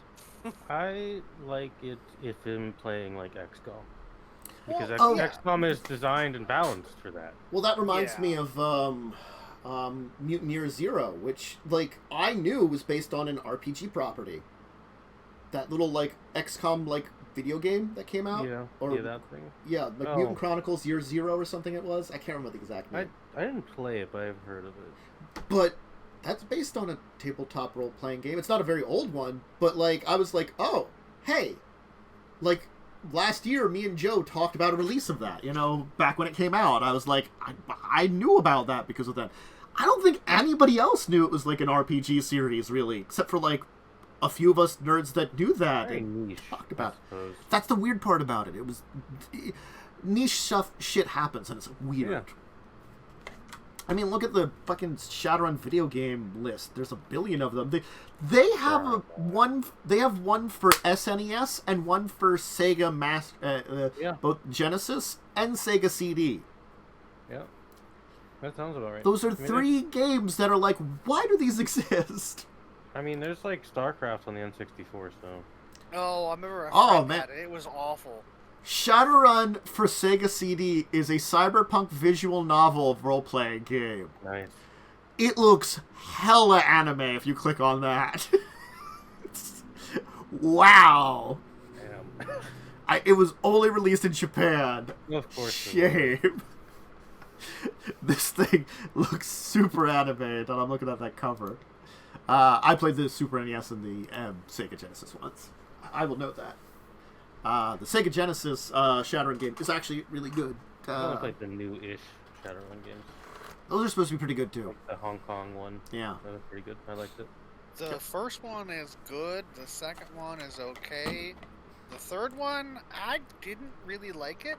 Because the sad part is, they're basically using the exact same like system and rules. Except for there's like maybe tiny changes. I got them all free on Epic, so... Me too! And I played all... I've beat Shadowrun Returns and Shadowrun Dragonfall. Yeah, I did those too. I didn't get the Hong Kong. Dragonfall I think I maybe liked better because Yeah, it felt like it was more of a game. Yeah, I didn't really like Hong Kong. I haven't finished it. I didn't play Hong Kong yet. You're not missing much. It doesn't feel as good as the other two games. Unfortunate. Womp Yeah. womp. Which is what my friend told me, who has played them before many, many years ago, because they would come on sale on Steam, and I'd be like, ooh, do I want to buy these? And they'd be like, I mean, this one is good and this one is good. I don't know about the other one. So it's like, well, now I've experienced it. But yeah, Shadowrun Returns, I think, was fun to play, but Shadowrun Dragonfall, I think, was better to enjoy. Like, the story in it was better. I have a question for both of you right now because we have already spent an hour and a half. Do we want to just... I know, that's why I was like... We've kind of had a couple of, like, small, deeper discussions in here. Oh. Do we want to just, like... I think we're good. Yeah, I think I'd like to call this one mixed bag as the deeper topic for now. We deeper topic through the rest of the other segments we should have. Yeah. We got on some tangents. We ran into like a little bit of deeper dives on a bunch of these topics, which is maybe not bad, but like it did distract a lot of time. Conversations that kind of should happen though. Yeah.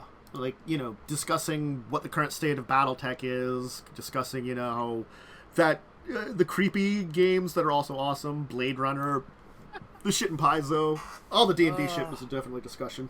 Oh, it really was. I'm just leaving all the Paizo tabs open to add to my growing tab of tabs that I keep open. Paizo. I'll eventually close them after I like fully read them and maybe download a certain PDF about I already certain downloaded classes. the PDF. Well, I mean, I have it open. It's just not down. Wow. Yeah, well, I have like 20 tabs of friggin' 5e crap open.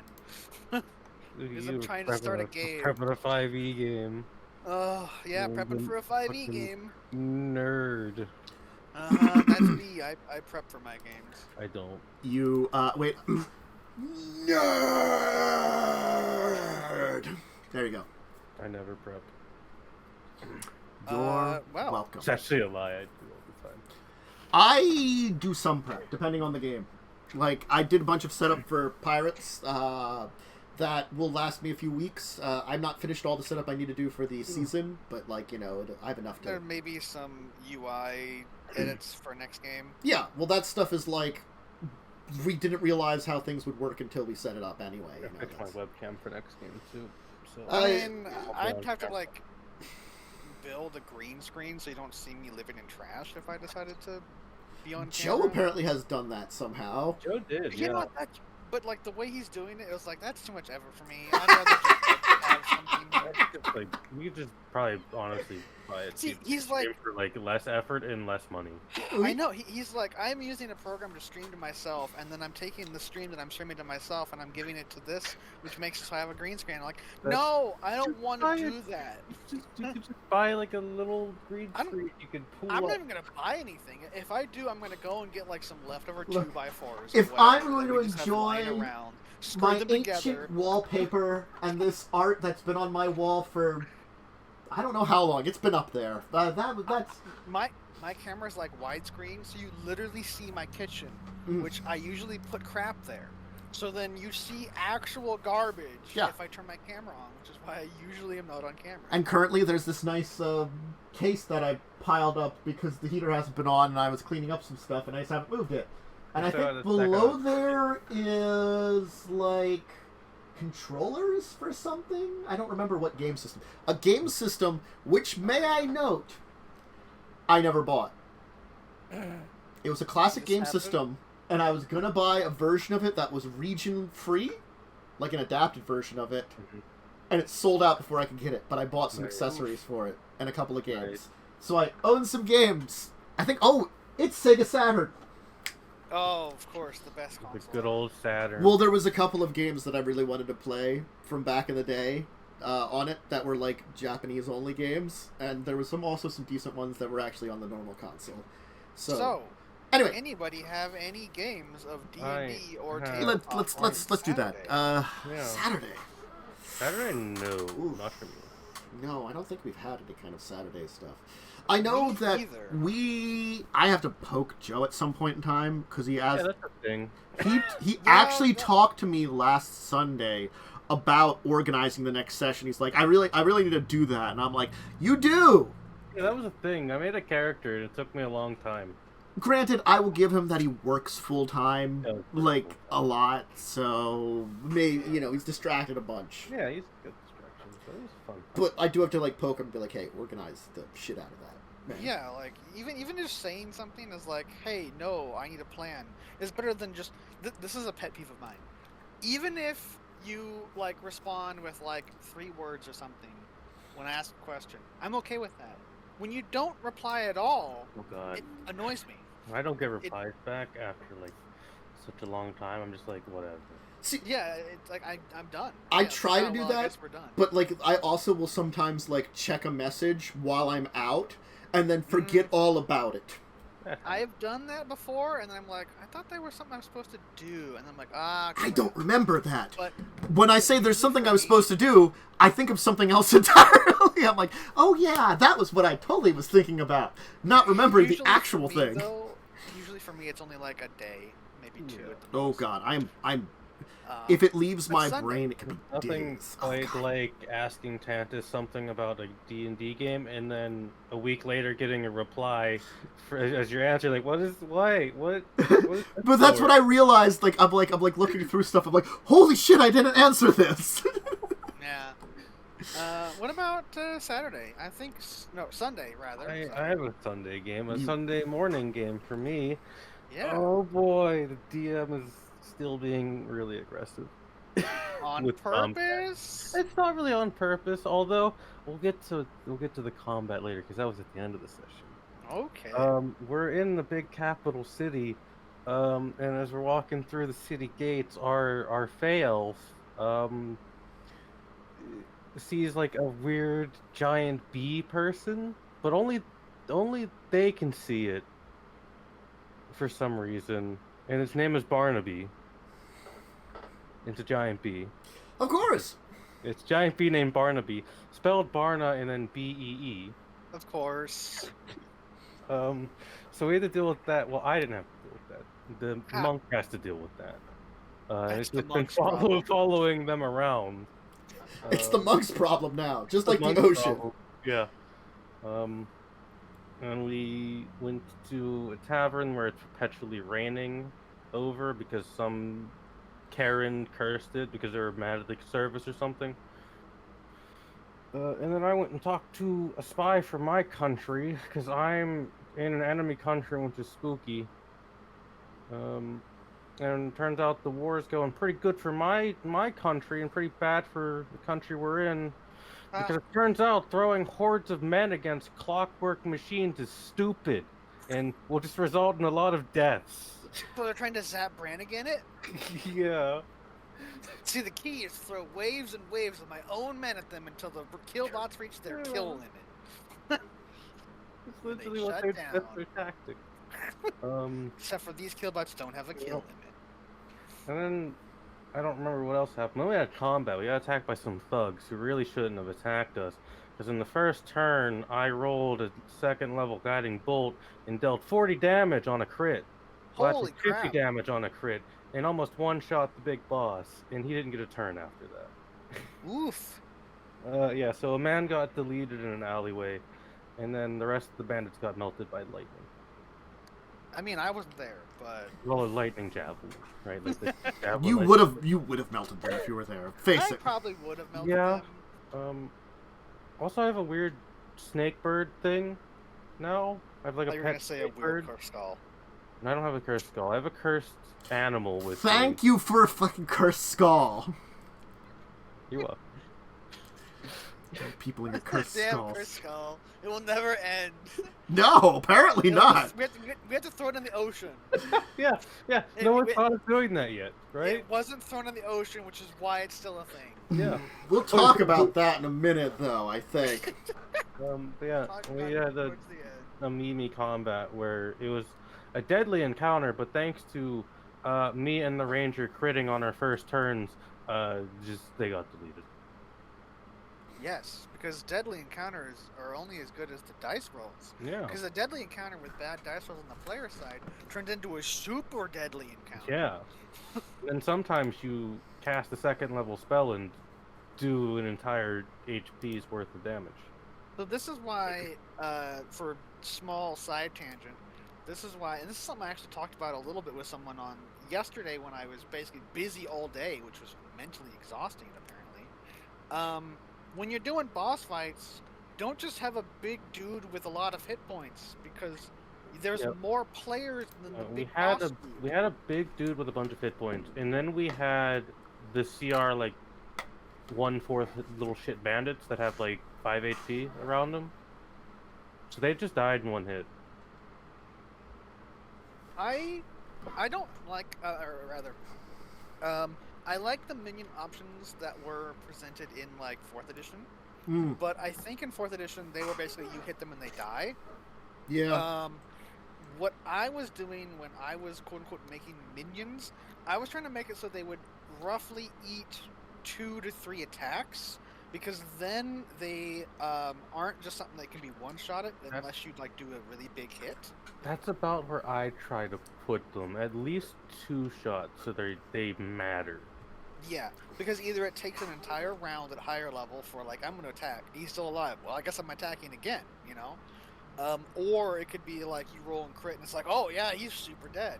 And then it's like, oh man, I one-shot this dude. And it's kind of a weird, deceptive thing you can do with your players to make it feel like the minions are more of a threat than they really are. Yeah. Because they take more than one hit to go down. I mean, but it also depends on what you're trying to do as well. I mean, it's as That's how simple I as, do it. for me, it's as simple as just doubling a kobold's HP, like a standard kobold HP. Yeah, It's still a shitty kobold, it's just healthier. It has like, what, a 5 for hit points? Yeah, so now if he's you double got- it, now has he's- 10? Now he's got like 10. So he's a little more dangerous.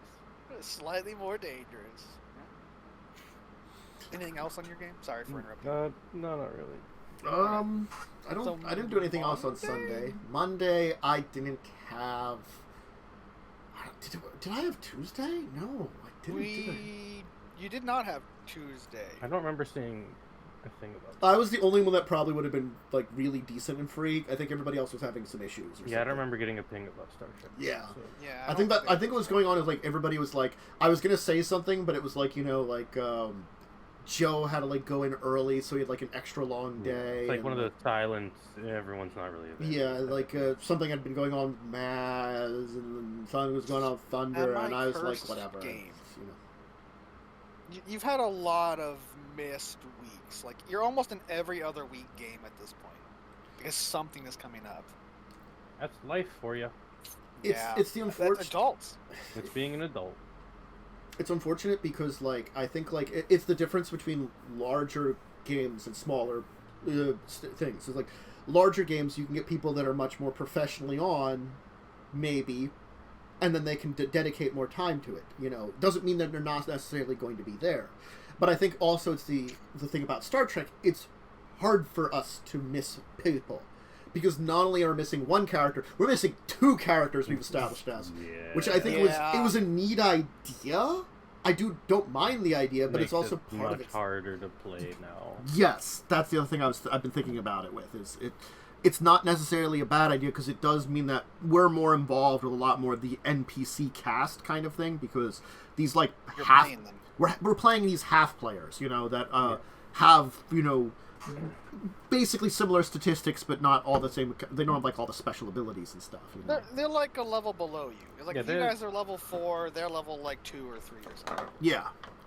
No, it's like being someone important and then the con officer is just going to die in the end of the season. Though, they replace them. Weirdly enough, it tends to be the opposite. Our main characters are the lower ones, and like, because like, I'm sorry, 2 of the characters are the people in charge. Like, one of them's the head of security, one of them's the head engineer. And I forgot. A diplomat now who's like been upgraded in. Yeah. And their job is a lot more than what it was before. They were kind of like, oh, well, we need a diplomat on the ship. You're assigned to the ship. So like, all right, well, I guess I can do some things. And then it's like, hey, well, now we're dealing with a whole new alien race. Your job got a lot more important. And then also, like, your captain, who was actually the first officer, who was taking the place of the captain, is now horribly sick and probably going to die or whatever, because they've contracted a race-specific only disease. It was technically... And, like, they can't do their job anymore. It's like it's a Romulan disease, because Romulans and Vulcans are very closely related. You know, Vulcans can catch it too. The plague episode. You know, well, it's only for a portion of the crew. Star Trek. It's and theoretically he won't die, and we also are working on a cure. Whatever. I don't know. There's a lot of weird storylines. You're playing a Dr. Lizard.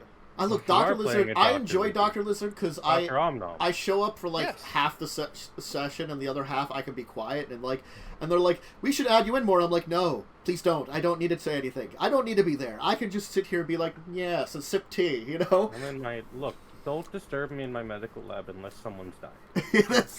I feel like I've made this joke before, but in the Star Trek Online game, MMO by Cryptic or whatever, I have a, what's the race? They're, Gorn? Gorn, yeah. I have a Gorn science officer who I jokingly called Dr. Om Nom Nom. And it was a really big meme whenever we were playing on the Klingon side, because I would play Dr. Om Nom Nom, which I think I was in cruisers or something. So I had this big, huge monster ship. And the joke was how I cured people or whatever was by eating them. Like, oh, your leg got shot off. Well, nom nom nom nom nom nom nom. You're fixed. It's basically, he wasn't a very good doctor. Mm-hmm. But he was an admiral for some reason, because he ate people that would disobey him or something. I don't know. It was a big running joke for a long time, and I mentioned that to Tantus, and you're like, I like this. Well, I mean, I was thinking of Gorn anyway at that point in time, but I'm like, that's hilarious. I'm gonna, because I didn't know what I was going to be, and I'm like, I'll go for Doctor then. Yeah. You know. So that's part of the origins of Dr. Om Nom Nom, mm-hmm. where the real Dr. Om Nom Nom and the character based on them, who's not a horribly evil bad admiral or whatever. They just want left alone. Look, I think I was considering con officer for a while too. No. But like lizard con officer, I don't know, maybe. Anyway, so that was Star Trek. Wednesday. Did we have anything on Wednesday? We I don't know if something we had on anything Wednesday. We did have something at least. What happened? I wasn't. I mean, I didn't do anything good. I barely did anything, to be honest. You did something very important. You yelled at them how much time they had. I did yell at you guys that you were going to be punished if you didn't get upstairs. Yeah. After I'm just like, I'm going to run away from them by not fighting. Dexterity acrobatics checks! Yeah. And I just like ducked and weaved and like did a little pirouette or whatever and then got punched in the ass. as Yeah. I was Get leaving. punched in the ass. So we did, Pathfinder First Edition, the new series, Buccaneers of the Shackled Sea. First session went pretty well. Well, I mean, for most of us, for it most went pretty people, it well. went great. For me, I didn't roll above a 5. Well, that's why I said pretty well. 100% of the session. Because rolls are a thing that's just outside the wheelhouse of the ability of the universe. It's the did universe cast some chosen. spells. I But did you cast didn't have to spells. roll. Yeah, Oh. when It you just happened. when you made things make saves, it worked really well Yeah. because you didn't roll, they rolled. So, yeah, I make people punch their friends. I'm pretty sure they knocked one of their friends out. They did. Too. They Yeah. knocked their leader friend out. Mm-hmm. Unfortunately, we realized only after the big huge combat is our big dragon lizard man shouldn't have been punched as much Yeah, as he he should have had did. more AC. Yeah, Yeah, he should have had like only 2 of the 4 punches or whatever that hit him or something. I think a few would have missed. Like there was some really hit ones. I think he There didn't were get so many 20s. he did get crit, Yeah. but the There crit were so many crits. but the crit was like for like 4 damage. It was He rolled like minimum. min damage. It was on the minimum crit or on the something. crit. I was like, he gets crit for min. 4. Because it's minimum damage. Nothing feels worse than a min damage crit in Pathfinder because you have to roll your crit and you have to confirm it. Yeah. Yes. And then you feel bad because you're like, oh, I You also rolled beat up some rats. so You good. did beat up some You rats. bit up some rats. I summoned Fluffy. You did see. Oh, you did summon I summoned Fluffy. Fluffy, who proceeded to do nothing. I mean, they got attacked by a rat, I He think. did get attacked by a rat. Which made it so that it wasn't us getting attacked by rats. Mhm. Fluffy is a cute dog made of shadows. No, Fluffy doesn't exist. There's no such thing as Fluffy. We didn't see anything. There was nothing happening down there. There's no dog. There- This is not. This is not the dog. This is not the dog you're looking for. And Well- we're back to Star Wars. Well, it was also like, I was like, hey, cough, cough. No one's probably coming down here for a while. You could search around if there's anything lost in this, We like, stole mucky it. water. Yeah. I left like immediately because it's yucky water. Yeah. I'm kind of so, like- playing a prissy girl. Yeah. It was a good Yeah. set. Though. Someone got keel hauled like immediately. Yeah. Yeah, he probably stole. He stole something from He the stole from the quartermaster. Yeah. sexy quartermaster. Yeah. Yeah, which I would have flirted with if I had any social skills at Oh, all. don't you worry. I have the social skills to do it. You can't roll though. I mean, Cutthroat's, she's a wonderful woman with her scars across her neck as someone tried to actually, like, literally cut her throat, at some point in time. And, is very, very... It's fine. What a nickname. I mean, like, it's a pirate Pirates. ship. You get, Yeah, you get, like... um, I mean, there's, like, Cogwell, his nickname is Cog. Because people just want to short it. And then there's Conkabar, who doesn't have a nickname, also, and who's also a He's poser pirate. just beautiful. Also, one of our characters is just an exotic dancer. You really Yeah, just have an exotic We dancer. have a We stripper. have a stripper. They didn't do what I did with Ling, which was have a swimsuit and high heels. Nothing will ever beat the introduction of a character at a funeral in stiletto heels in a swimsuit. Because I think the original joke was a bikini and stripper heels, but then when we were reading it, it's like, oh, it's actually No, like a it's diving like a full body suit. diving suit. Yeah, it's a full body diving suit. And it's like- so it's this skin tight, like and black it's like suit stiletto they're in. boots, too, rather than, like, high stiletto heels. high heel. Yeah. Instead of a stripper, you were just a dominatrix. I was- Okay. Yeah, I should have had profession, or You should have bought a whip. I should have had a whip. Completed the. But would you have traded it to speak English? Okay. No. Oh. Never. Listen, I could speak just fine with some of the members of the party with Elvin. Oh man, having to have two conversations. It was great. I was just a tiny fox for half of the game anyway. True. I can't become a tiny fox, sadly. I mean, you can at a certain level. I think I have to take a feat for that. There's like You a do feat have for to that. take a feat. Yeah. I'd rather Yeah. not. You should. For me. No, I want to build a proper character. I mean, it's such a ridiculously high level. I've also plotted out my character entirely already. I mostly have as well, which I don't do for 5e. I do it for Pathfinder because it's kind of... Pathfinder, like, that's the one thing I have to say about it that's both good and bad, is, like, you end up plotting out chunks of your character, because it makes it easier, because it's, like, especially because there's a lot of choices, so it's, like... Especially with what I'm playing. Yeah. You really got to do that for Oracle. Mm-hmm. Yeah. I'm a gun wizard. You're a gun wizard, without a gun or a spell book. Without the gun and without the spell book.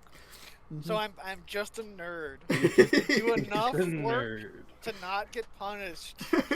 With the I hope just keep my head down. of acquiring a gun or a spell book at some point in time. I mean, to be honest, I don't know if I have bullets. Mm-hmm. You'll just make bullets eventually. I mean, I don't know if I need level 2 or level 3 to make bullets. I don't know. But I'll tell you that I will be using that spell to make bullets. You gunsmithing already? Yes, gunsmithing Yeah. is level 1. That's you can make bullets with gunsmithing. Yeah. Okay, well, I mean, I don't know if I have them and the materials. Oh, well, the materials, that's an entire thing. Yeah. You're a swab, so no, you don't have those. I don't have anything. I have a pretty dress and hood that I wear. We are slaves. Basically. We're indentured servants. How long's your indentured? Forever. Until we die horribly.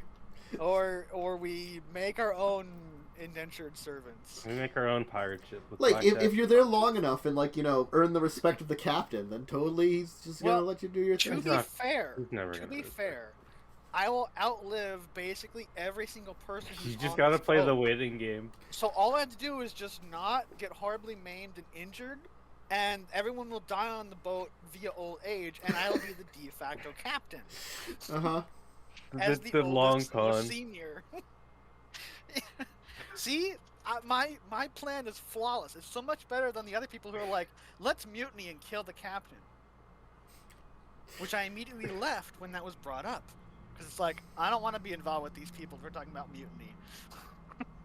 Whatever. I helped you kill some rats because I was forced to, and now I'm leaving. Poor rats. They were just minding their own business. I mean, they were eating some food apparently. They stored away in on.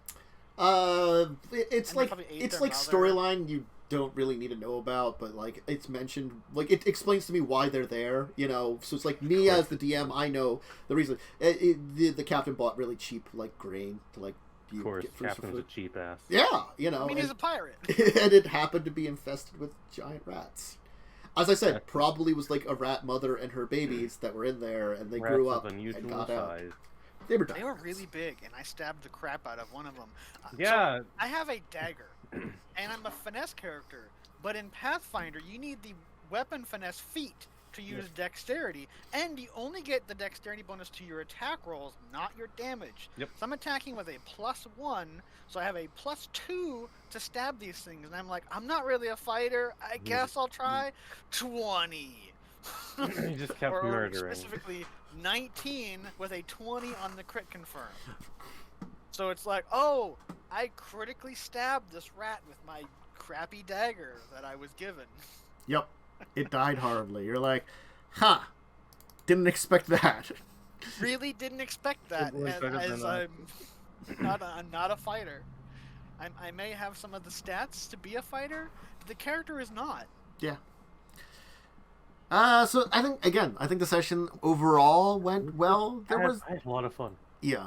I'm excited for more. I am very excited for next Wednesday. Yeah. Because I think now that we've had a little bit of that first session-y thing, and there's been a little bit of character development, I think there's more chances for player interaction. And also, as the story moves forward, I think there'll be more opportunities to do things, as opposed to just like, you're slaves, do your job, or I hope that you're not enslaved for levels 1 to 15. Yes. That would Oh be weird. God. That would be so I, weird. I'll tell you, like the end of the first season will have you having your own ship. Remember, I'm dividing it by the adventures that are normally here. So it's six. The adventure path has 6 things, so it would be 6 seasons, and end of one, I you're on feel your own. like we will be enslaved up to, but maybe not including level 3. That's my knows? guess. You don't have to tell me. We'll That's see. just me guessing. We'll find out as we play. Yeah, And I hope we level up soon, because I can't do anything. No. You And gotta kill more rats first. And even when I level up, I technically still can't do anything, because what would be my spell book is not in my possession, because we had all of our things stolen. Because Imagine we needing were a spell kidnapped. book. Yeah, apparently I need one. Good nerd. I don't want to play a sorcerer. I'm sorry, and I don't want to play another oracle. As much fun as oracle is, like in concept and theory, it gives so many negatives that I don't enjoy that. Like, I don't care if I give myself a negative, like either through my point choices or lack of certain skills. Like, you're never gonna have a character who is amazing at things, right? Just period. You will have things you are not good at. You will have things that you're actually bad at. But when game systems actively say, you must take this really awful thing or this thing that's slightly awful, that's me, that's a personal thing, I don't really enjoy. The Legend of the Five Rings, which is a really cool system and everything, it actively has you picking major flaws for your character. Some of those major flaws are either they're not going to come up very often, or they're not very punishing, and other ones are like crippling for your character, like because the game master is supposed to be using those things against you as part of character development. And some of them are so bad that you'll have that, oh, I failed a mind affecting spell, I'm done for the rest of the game. That's how bad some of the flaws could be in that system, which is why I'm not a fan of major flaws. Anyway, that was our pirate game. Yeah, another side tangent. Pirate game was cool. Yeah, we had a good time. Yeah. Next, though. Next. Ghost Y'all met a kobold. We did meet a We kobold. did meet a kobold. We met a kobold with a metal fox and a metal cart, and a kerblango because they're not called guns. Thanks, Joe. Well, don't worry, because Tuesday they'll have a whole different name for them. Thank God. But you may still not like it. Oh no. it's slightly less bad than Kablango. We met a kobold. A nice kobold. Let me Didn't just- kill it on sight. I didn't see it. Let me just message Joe in Discord. Thanks, Joe. No explanation. Totally out of context. Just thanks, Joe. Yeah. Thanks. Yeah, I have no perception in that game. You didn't So see I the didn't see it. kobold until it was pointed out to you. And then I'm like, oh, I know this guy. Yeah, He's fine. he's alright. And then the party immediately is like, wait, aren't all kobolds horrible abominations that need to be murdered? And it's like, yes, both the kobold and the kitsune person who knows about kobolds was like, yes, like in unison. And then the kobold went and explained, oh yeah, you know, of course. They're all enslaved under the great masters or whatever. And I don't remember what he actually said. But He like, said words.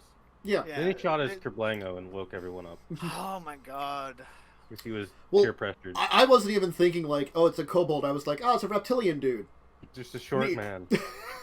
Short lizard. I didn't want to assume it was a kobold because then I'm being racist, and I already assume all you big people are all the same.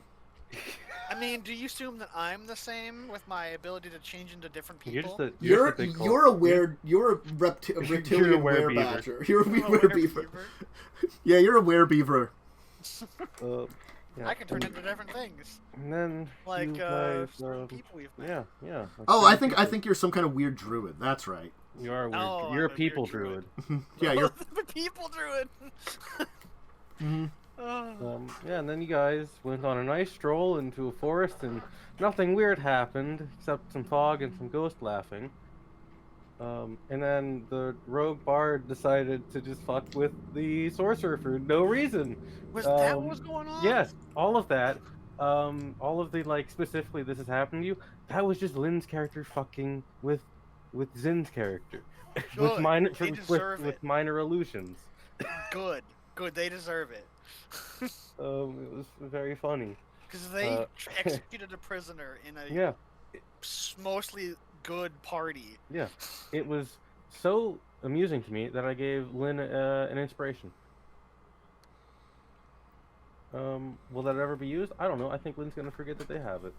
I mean, maybe. Yeah, and you guys got sucked into the shrine, but weird shrine, slightly cursed shrine, Metal actually shrine. very cursed shrine, with spooky spider webs and decrepit buildings, And a and lich. no signs of life. And a lich lives there. Yes. You met. The skull is back. Everyone's favorite. The skull was such a like a non-whatever item. I'm like, oh, you can have something weird that like does things every now and then. To like wait a minute, I can use this Yeah. to do this other thing that you want for your character story. So it became a much bigger deal. And I'm like, well, you're gonna have to be able to use divine energy to destroy it. And you're like, I'll just casually roll a crit. Well, you more than crushed what I was Yeah, gonna yeah. have in one attack, because I was gonna make it where you had to have that in one round of combat, and it was like 40 or 50 or I something. believe to And you got it destroy the first try. a magic item you have to. I think those are actual rules.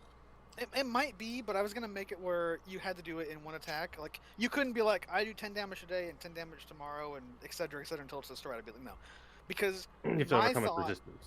yeah, my thought was you had to do it all at once because it would just regenerate Yeah. because it's a magical item. It is a magic item. But you crushed it in the first roll. Yeah. Yeah, So it's just like, oh, it's gone now.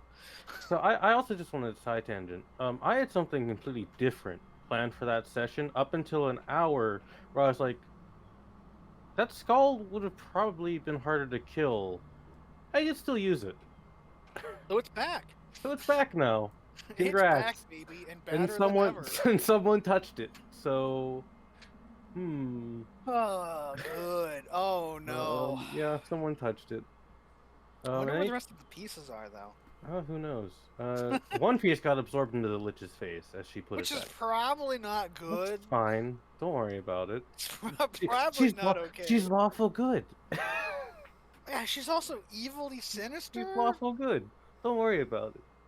But like, which version of good and which type who- of law? Who knows? Because everyone got different information when we talked to this not evil lich It's lady. almost like that's what happens when everyone rolls bad insight except for like one person. Yeah, everyone got like, I think I got decent insight. I got like 11 or a 12. So You it's got, like, a like, decent yeah. one. If someone you got like a don't- nat 20, I'm pretty sure. Yeah, someone got a nat 20. So it's like a lot of people rolled really bad. I'm like, oh yeah, they're totally super honest. And then I'm like, you don't think they're 100% honest? I'm like, yeah, that's me as the player, right? And then like the nat 20 was like, there's something sinister about this. And then I'm like, and then that was it was the sorcerer got the nat 20. Probably the sorcerer, yeah. I forget their name. Oros. Oros. It's like or- an A. Yeah, weird Mr. Prisoner Executor. Yeah, and he's kind of like, I think he got the nat 20. So he's like, use your weird sensing thing on there. I'm like, yes. So I'm a paladin. So I'm like, divine sense time. And so it's like, okay, well, it is undead. It's the obvious. It's not evil. It's in fact good. So it's like, what? Good undead? I don't. Do I smite? I don't think I smite. I just want to leave. I just want to be out of here. Fun to have two players who know the specific monster I'm using, because it's not in 5th edition. Yeah. I probably could find stats for it for 3rd edition. I have 5th edition stats for it. Yeah, because 3rd edition stats would be like super deadly. Yeah, it is pretty deadly in 5e, the conversion. I mean, But I imagine it's still at least exactly what it sounds like from the basic, like, this is the type of creature it is, you know? Yeah. It's an But yeah, undead abomination. you guys It's not went and explored the shrine. Someone explored the shrine. I don't remember who. You found a jawbone. You identified it. I went and found, because I went to search for Viren, who's the owner of the shrine. So I was like, I specifically went to her room. Yeah. And was like, I searched the room. Like, is there any evidence of like notes or blah blah blah, like anything I can find? But it was also like this part of the shrine is like not horribly cursed. So we were kind of like, if we have to rest here, we'll rest in this place. And then we found the jawbone. And it's like, do you take it? It's like, well, I had to investigate. And you're like, oh, well, it was in like a bag or something. It's like, well, I probably wouldn't touch it. I'll probably open it up and be like, it's a skull? That's weird. Piece? I also found some money and took it. You did find some money. Because I... Amusingly, what they took in Shadow World was taken in Real World, so you just stole from Viren. I did. It didn't occur to me until you said that. Because there was something else that happened. Someone found some magic items in the Shadow World, and took... they vanished in real life. They vanished in the material world mysteriously. But which backtracking. the paladin was informed about. Yeah, the paladin now knows about. But yeah, I have a special ability that gives me advantage on investigation rolls, but only specifically if I'm looking for money, I guess. That's basically what it comes why down you're to. always looting for money. So that's why it's like, I mean, it makes sense for the character that I'm looking for money too. So I'm like, so I always have to ask, is there money when I'm searching? The rogue touched the skull piece and then had some weird mind blank out and got talked to by a woman. And then decided, I'll just give you the skull piece, weird ghost lady. Sorry, wraith lady. Ghosts aren't real. No, ghosts aren't real. Ghosts don't They're exist. a time I apologize. wraith. They're time wraith. Time wraith. Yeah, so the rogue just like, here, you can have this. And agreed to everything the ghost lady said. And then we left. That's fine. And then she just let you go to deliver a message. And you delivered the message and traumatized the character. I turned into the evil ghost lady. Yeah. Because it's like, we went up, or not we, our bard rogue went up, what is it? I want to say Kyros, but I don't think that's right. Kisho. I had a K. But Kisho went up, which is our bard rogue, and started talking to, I forget what their name is. They're like one of the combat people of the shrine. It was like, we just came from a weird plane of horrible demons or something. And they're like, are you okay? Have you drunk too much? So, to not have a repeat of that, I just turned into the creature, being like, we'll talk to this person. And like, poof. And they like, grabbed a sword, and were like, gonna like murder me apparently. But I'm like, I pointed out that when I transform, I do not change voice. I always have the same voice of Onion. I don't have perfect mimicry or anything like that. Yeah. So that probably saved me from being smitten. Probably. And then you delivered more bad news to her, which, definitely helped. Yeah, the super evil dragon and his dragon minion, who's not quite a dragon, is like back with even more evil, sinister plans. Yeah, and Backstreet's back, baby. Exactly. Yep. And then you all went to take some naps, and I had to write up some cursed magic items that aren't cursed. Don't worry about it. Yeah, they're not cursed at all. Put them on, please. I also don't. Can you, in 5th edition, can you identify a magic item by sitting with it at a short rest?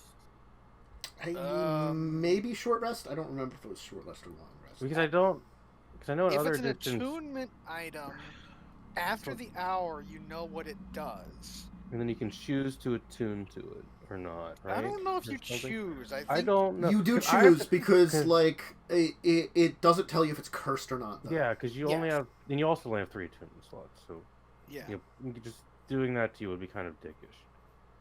Identify doesn't tell you if it's cursed or not. No, nothing. It's just... Nothing in 5e actually tells you if an item's cursed or not. Which is kind of dickish. But yeah. Dickish. But otherwise, curses would be kind of useless.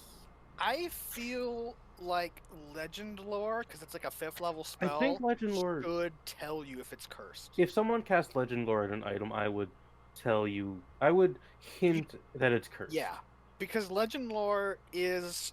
It gives you information in cryptic stuff. Yeah, like... So, like, if you find a really sweet mace in, like, a super forgotten temple or whatever... Find a +2 mace. You know, you could cast Identify, and it's like, alright, this is what it is. And it's like, alright, well, you know the stats of it. Yeah. But you don't know anything else about it. So Legend lore is like you get history. Lore, yeah, legend lore gives you history if it's, like, a super powerful item. Yeah. So, that was that session. I, improv that entire session. And I think I did a pretty decent job at it. was expecting something different Yep. because I was expecting a different thing to happen, specifically a possible character swap. That was So what I was was originally like, going to happen, but yeah. because Jess had to miss, Mm. that kind of pushed me to do this other thing as well. So I was kind of like trying to like figure out me lightning what I wanted to do and also what Onion would do. So a lot of it was just like the woods are just creepy or whatever. Let's just go. Oh, the protective wards are gone. Let's go faster because we didn't see that before. And my character's blind, not literally. Your character is figuratively blind with your They- sweet 10 they- passive perception. They're not as perceptive as other people. No.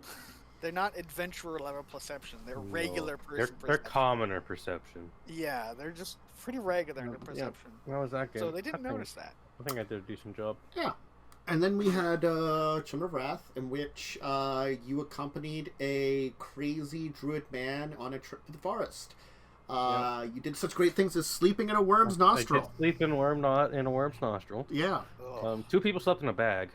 They were like, we're noping out on this entire thing. Speaking of the bag thing, I was gonna look this up because I don't need to breathe oxygen nonsense. It's like I feel like it's not just you don't have to breathe anymore. I think technically for the bag of holding, that's what it is it's got a limited amount of oxygen, then it runs out. That's why people Well, can't yeah, do it. and the bag of Spec- holding I think like, has 10 like- minutes of oxygen for one person. Yeah, and the thing is, like, Fish specifically has, like, one of his artificer abilities is fake lungs to prevent him from needing to breathe. I mean... Yeah, but I feel like is it an infusion? I don't remember. The bag would be... If it's replicate magic items, it's an infusion. Well, I mean specifically the lungs thing. Oh, the lungs Replacing thing? body parts. I can look up what it's called on his sheet if I log on. Yeah, to because Chimera of Wrath. I'd have to go and dig through all of Artificer to I don't figure think that there's out. I don't think there's an official artificer for that. I mean, I wouldn't be Because surprised. you can replicate a prosthetic body part. That's just a thing you can do as artificer. But I don't think it's I think it's limb, not lung. But you may have allowed lung, because, I mean, who cares? Ultimately. I It's mean, more fun flavory things. well, when it allows you to be like, I'm just gonna walk into Poison Cloud and not be affected, because there's a lot of things specifically about that's- breathing. I mean, also, like, poison also gets in your eyes, though. I don't know if the Melt your poison eyes. specifically says it's inhale, then it doesn't affect you anymore. That's dumb. There are rules for certain types of poisons. Some of them are contact, so you'd still affect you. Other ones are ingest, which could technically infect you depending on what it is, and others Oh. are inhale. Those are types of poisons. But yeah. It wouldn't protect you against the poison damage condition if someone No. stabs you with poison. Po- you're you still still gonna get- take poison. Yeah. But like Uh, the amount of shenanigans that has happened in that game. Oh, based off two ventilate. characters. I gotta look this up because it's ventilating lung. But like the fact that two characters don't need to breathe has come up so much in that game that it feels. This is me as like DM level, as not a participant, as a viewer. It's feels from broken. Eberron. The Oh, yeah, ventilating lung. it's just a magic item. Yeah, it's an artificial lung that allows you to okay. breathe regardless of atmosphere and filters poison gas. It is a specific magic item that he has, the lung. Ah, what Okay. was it called again? Ventilating Ventilating lung. Ventilating. I don't ever lung. use anything from Eberron. So, aside from just the bog standard prosthetic limb. And then Joe's character, I think that was one of the things that, like... I think that was an ability I gave him because, like, since they don't really go the magic item route, I gave them, like, unusual powers kind of thing, you know? Kind of. Yeah. I mean, it Which also I kinda, gotta like- give you yours. Yeah, I you have just make I have a that. flavor of them, but I've got to actually like give them to you. I Yeah. also noticed I don't have mega high like pointage to some stat or some skills, which because some people have like 10 to their skills. Those people I have- haven't watched Wrath, so I don't know what's going on with that. I Most assume of they the- have the- expertise. Yeah, the people that have 10 have Yeah, expertise. I assume they have expertise. Like Fish has expertise on a bunch of stuff. I Yeah. think Artificer gets it expertise though. I don't so- think Artificer actually gets expertise. I don't know why he has expertise then. Maybe You can I think you can take a feat. You can take feats for expertise. I forget the One reason. feat for I have to break. It's been a while since I've broken down Yeah. like all the stuff on the characters. I've like taken the looks of it, but it's like He's only Bard, Rogue, and actually I don't even know if Bard gets expertise. Bard gets expertise. Bard, gets Rogue, expertise. and the new version of Ranger are the only three that actually get expertise, which I think is dumb, personally. But yeah, I kind of figured they had expertise and stuff. I'm also not playing a skill character, so. I mean, like, character. he's got. I think he only has expertise to. So probably took a feat or something. Tinker's tools. I think it is, because that's the one he's got the +12 to. I don't know. It's not. Yeah, because all his other ones he does have +8s, but that's because he has Anyway. 18 and Yeah, it doesn't really proficiency matter. of 4. Yeah, Yeah, this stuff doesn't really matter. Yeah. You've encountered some creatures. I mean, Yeah. things. And then you got in.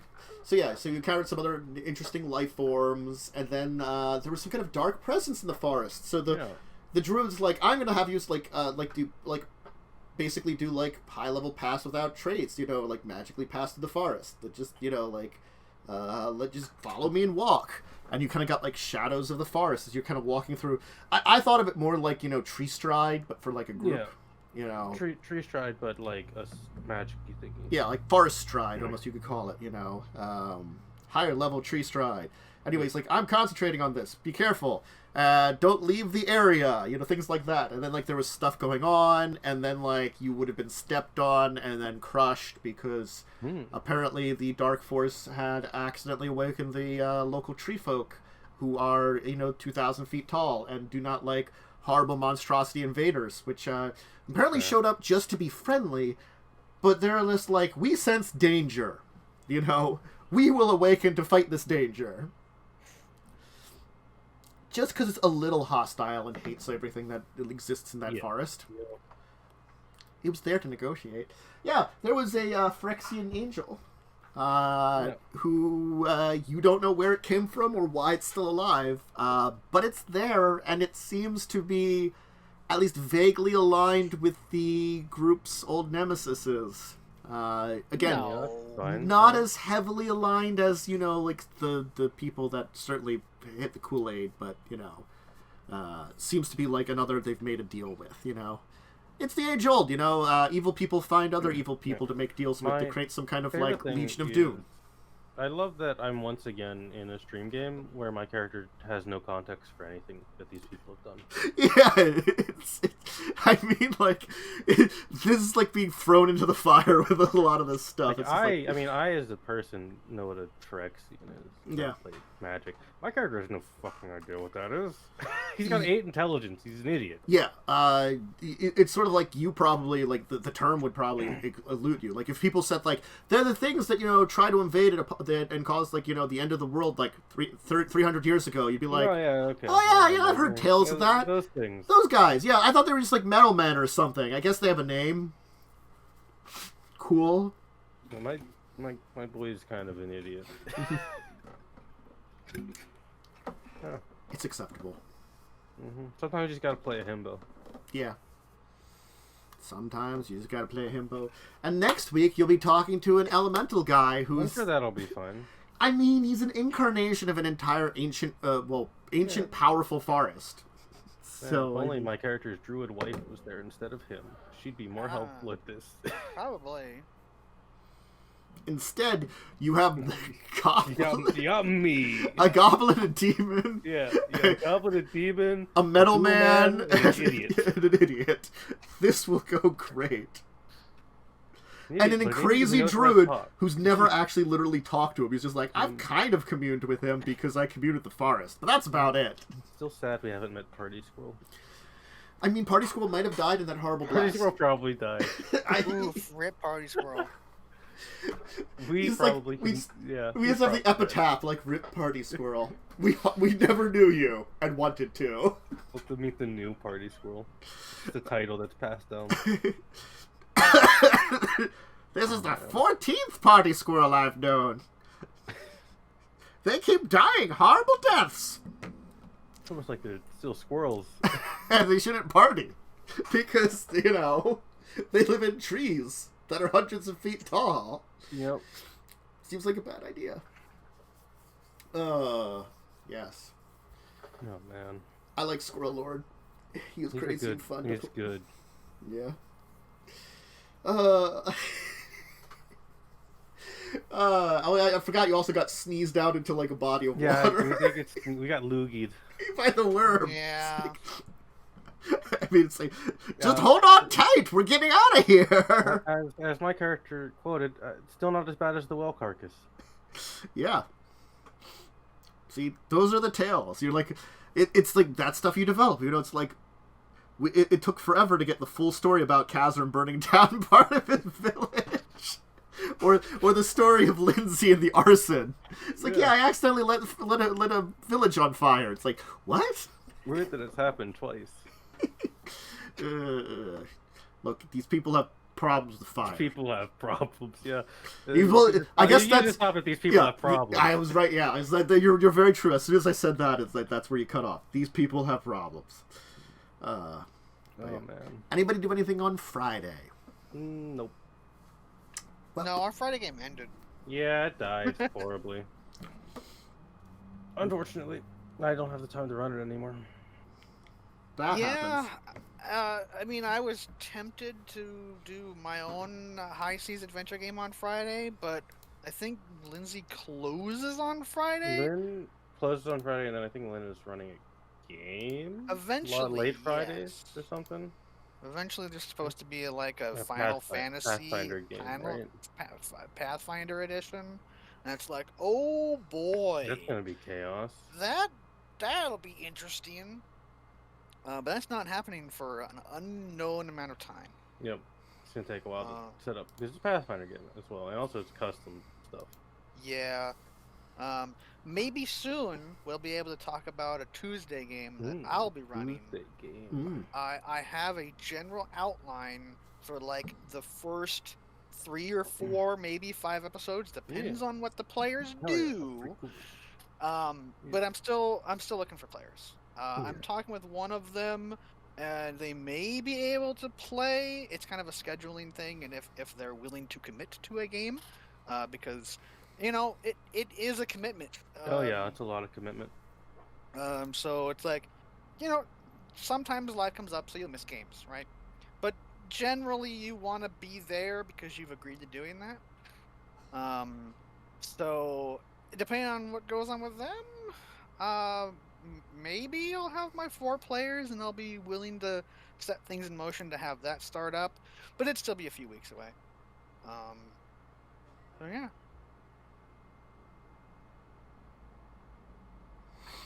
I think that's it then. I think that's our week in tabletop. I think that's a pretty good discussion for today. We had a lot of tangents. We did. This was like we had a lot of topics that brought about tangents, I think is what it was. It's like just tangent-heavy topics, you know. That can happen. So, but regardless, it was a very, very good week, I think, of tabletop. So, adventures. So, yeah. Check us out next week or Wednesdays at 8 p.m. Eastern Standard Time for more pirate adventures. Yes, do that. Check out Pirate Game and everything else. And Thursdays for 9 Is it p.m. also 8? No, 9 for Thursdays. Wrath is 9. It's 9. Yeah. I know this because I go to bed at midnight. Sometimes. Oh, boy. And then Star Trek, hopefully 9 o'clock Tuesday. And do either of you have anything else to shout out? Not currently. Okay. Expect more 7 days at some point when we organize people for random game things. I mean, like, it may be on Fridays. Who knows? It was fun. It was fun. It was so much fun. I want to play more. I was so ready to play this morning because I was just mentally deranged, and that game's kind of mindless. But then I realized I have no cooking skill in my character. So I'd be making garbage food, and I have no supplies in my pockets. So if I load up that character in a different world, I'm You're just gonna starve starting to death from and die. I'm kind of starting from scratch, except for I'm already a high level, which means it's really hard to upgrade my skills. So it's like, that'd be difficult, but I'm willing to try, just not right now because I just don't have the mental capacity for it. Fair enough. Mhm. But anyway, so yeah, there was a call Whatever for that was. that was a call for Aurora. Ah, I think she was supposed to be doing something like cleaning up or working at something upstairs and wandered off. but yeah, come check out all the things. Yeah, and Check I'll out probably- the new pirate game because it's great. New pirate game. New pirate game. I'll probably be doing some streaming here and there, gaming wise. Maybe to get some more stuff with some people. Expect more of all that during the week. Definitely more 7 days at some point, so hopefully soon for more shenanigans. Because I feel like that's where I've gotten in 7 days. Is just like weird shenanigans, like. And maybe next month or end of the year we're gonna have V20 or Alpha 20. I keep saying V. Yeah. There's another game that uses V's. Yeah, which is supposed to be, I guess they're saying it's the final alpha, but we'll see. Who how that knows? goes. It was fun to get like Umber in it, who hasn't played forever, and like. Yeah, that was fun. Right. Yeah. I'm sorry. Snuggie. Snuggie enthusiast. Snuggie enthusiast. Nice. That was great. But yeah, check out all that stuff. I hope everybody has a great rest of your Saturday, rest of your week. I'll probably do at least stream some point during this weekend. I just don't know the exact time. Yeah, streaming is Maybe- fun. Maybe we'll steal Blaze and have our own 7 days adventure. Who knows?